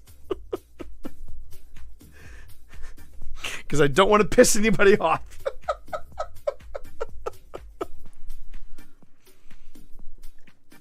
But the fact that they have these discontinued digital recorders, okay, from the 90s, not even from this century, but from the 90s, and they're using them for paranormal investigation. I'm sorry, that is not a legit tool. That is a flex. They go for Have I pissed anybody off yet? We don't have that recorder. It's good. Exactly. Thank you, Creeps. This is why you follow our channel, because, see, this is the podcaster me coming out. Pod culture over on the Twitch side. Brad's there going, oh, here he come. He a coming. Author of Podcasting for Dummies. He's a coming. Now here's the advantage of baby monitors, because we've got 2 of those. They are good in a pinch.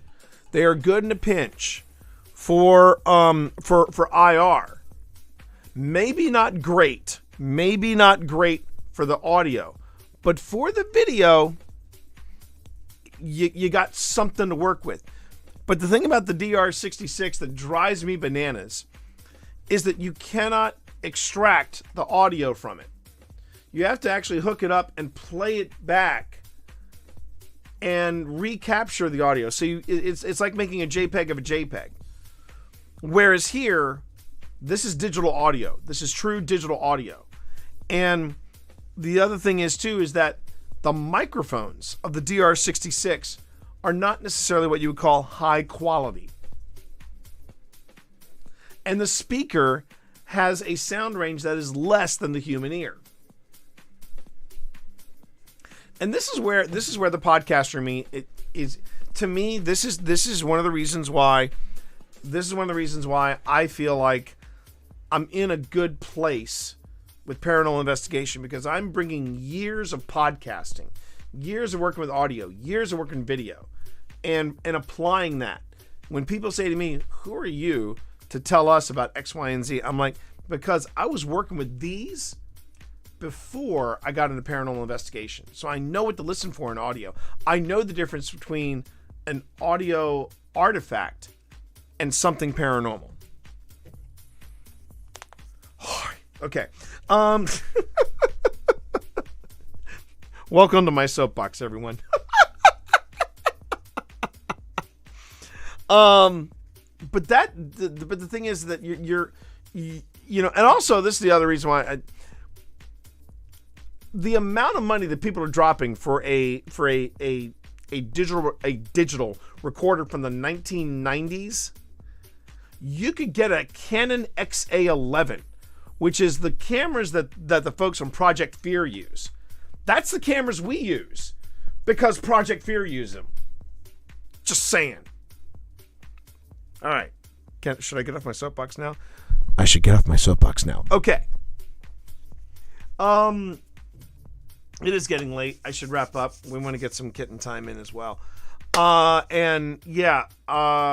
If you want to take a look, though, Arelis, at our earlier, if you look at season 1, I think one of our first, if not the first, it was our very first 5-minute paranormal.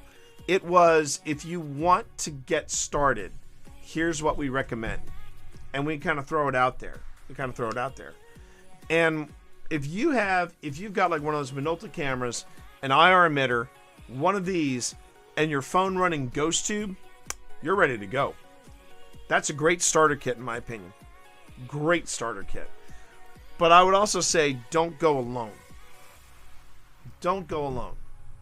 I'm sure one of your friends might be even a little curious about it. But don't go alone. Unless it's Linville Manor, then, roll the bones. But Linville Manor, I think, is a safe place. It's a super safe place, and as my wife Pip said, Win Brewer is one of those people that is 100% friendship is magic. He's just a good person. He's one of the good ones. All right, everybody. On that note, I'm gonna look and see. Whoa. And I'm gonna mute myself. Oh, I see what's going on here. All right. So for those of you on Twitch, we gonna raid. We're gonna go raid. My girl. We're gonna raid my girl Ash of Ash Said Hi, because she's doing a charity stream tonight. So I'd like you to throw some money her way, give her a little bit of love, and help her crush their goals. And for those of you on YouTube, no raid for you. And that's nothing personal. It's just the way YouTube works. But thanks everybody for an amazing night. Thank you everybody for helping me make this multi-stream happen. I think we're gonna do it again. So we're definitely gonna do it again. Thank you one and all, and I will see you all on Thursday, where it's the Double Play Thursday. Rogue is going to be joining me. We're going to get some Destiny on. It's going to be good. It's going to be good times. And then yeah, I'll keep you up to speed on what's coming up next. All right, everyone. Take care, everybody. Peace.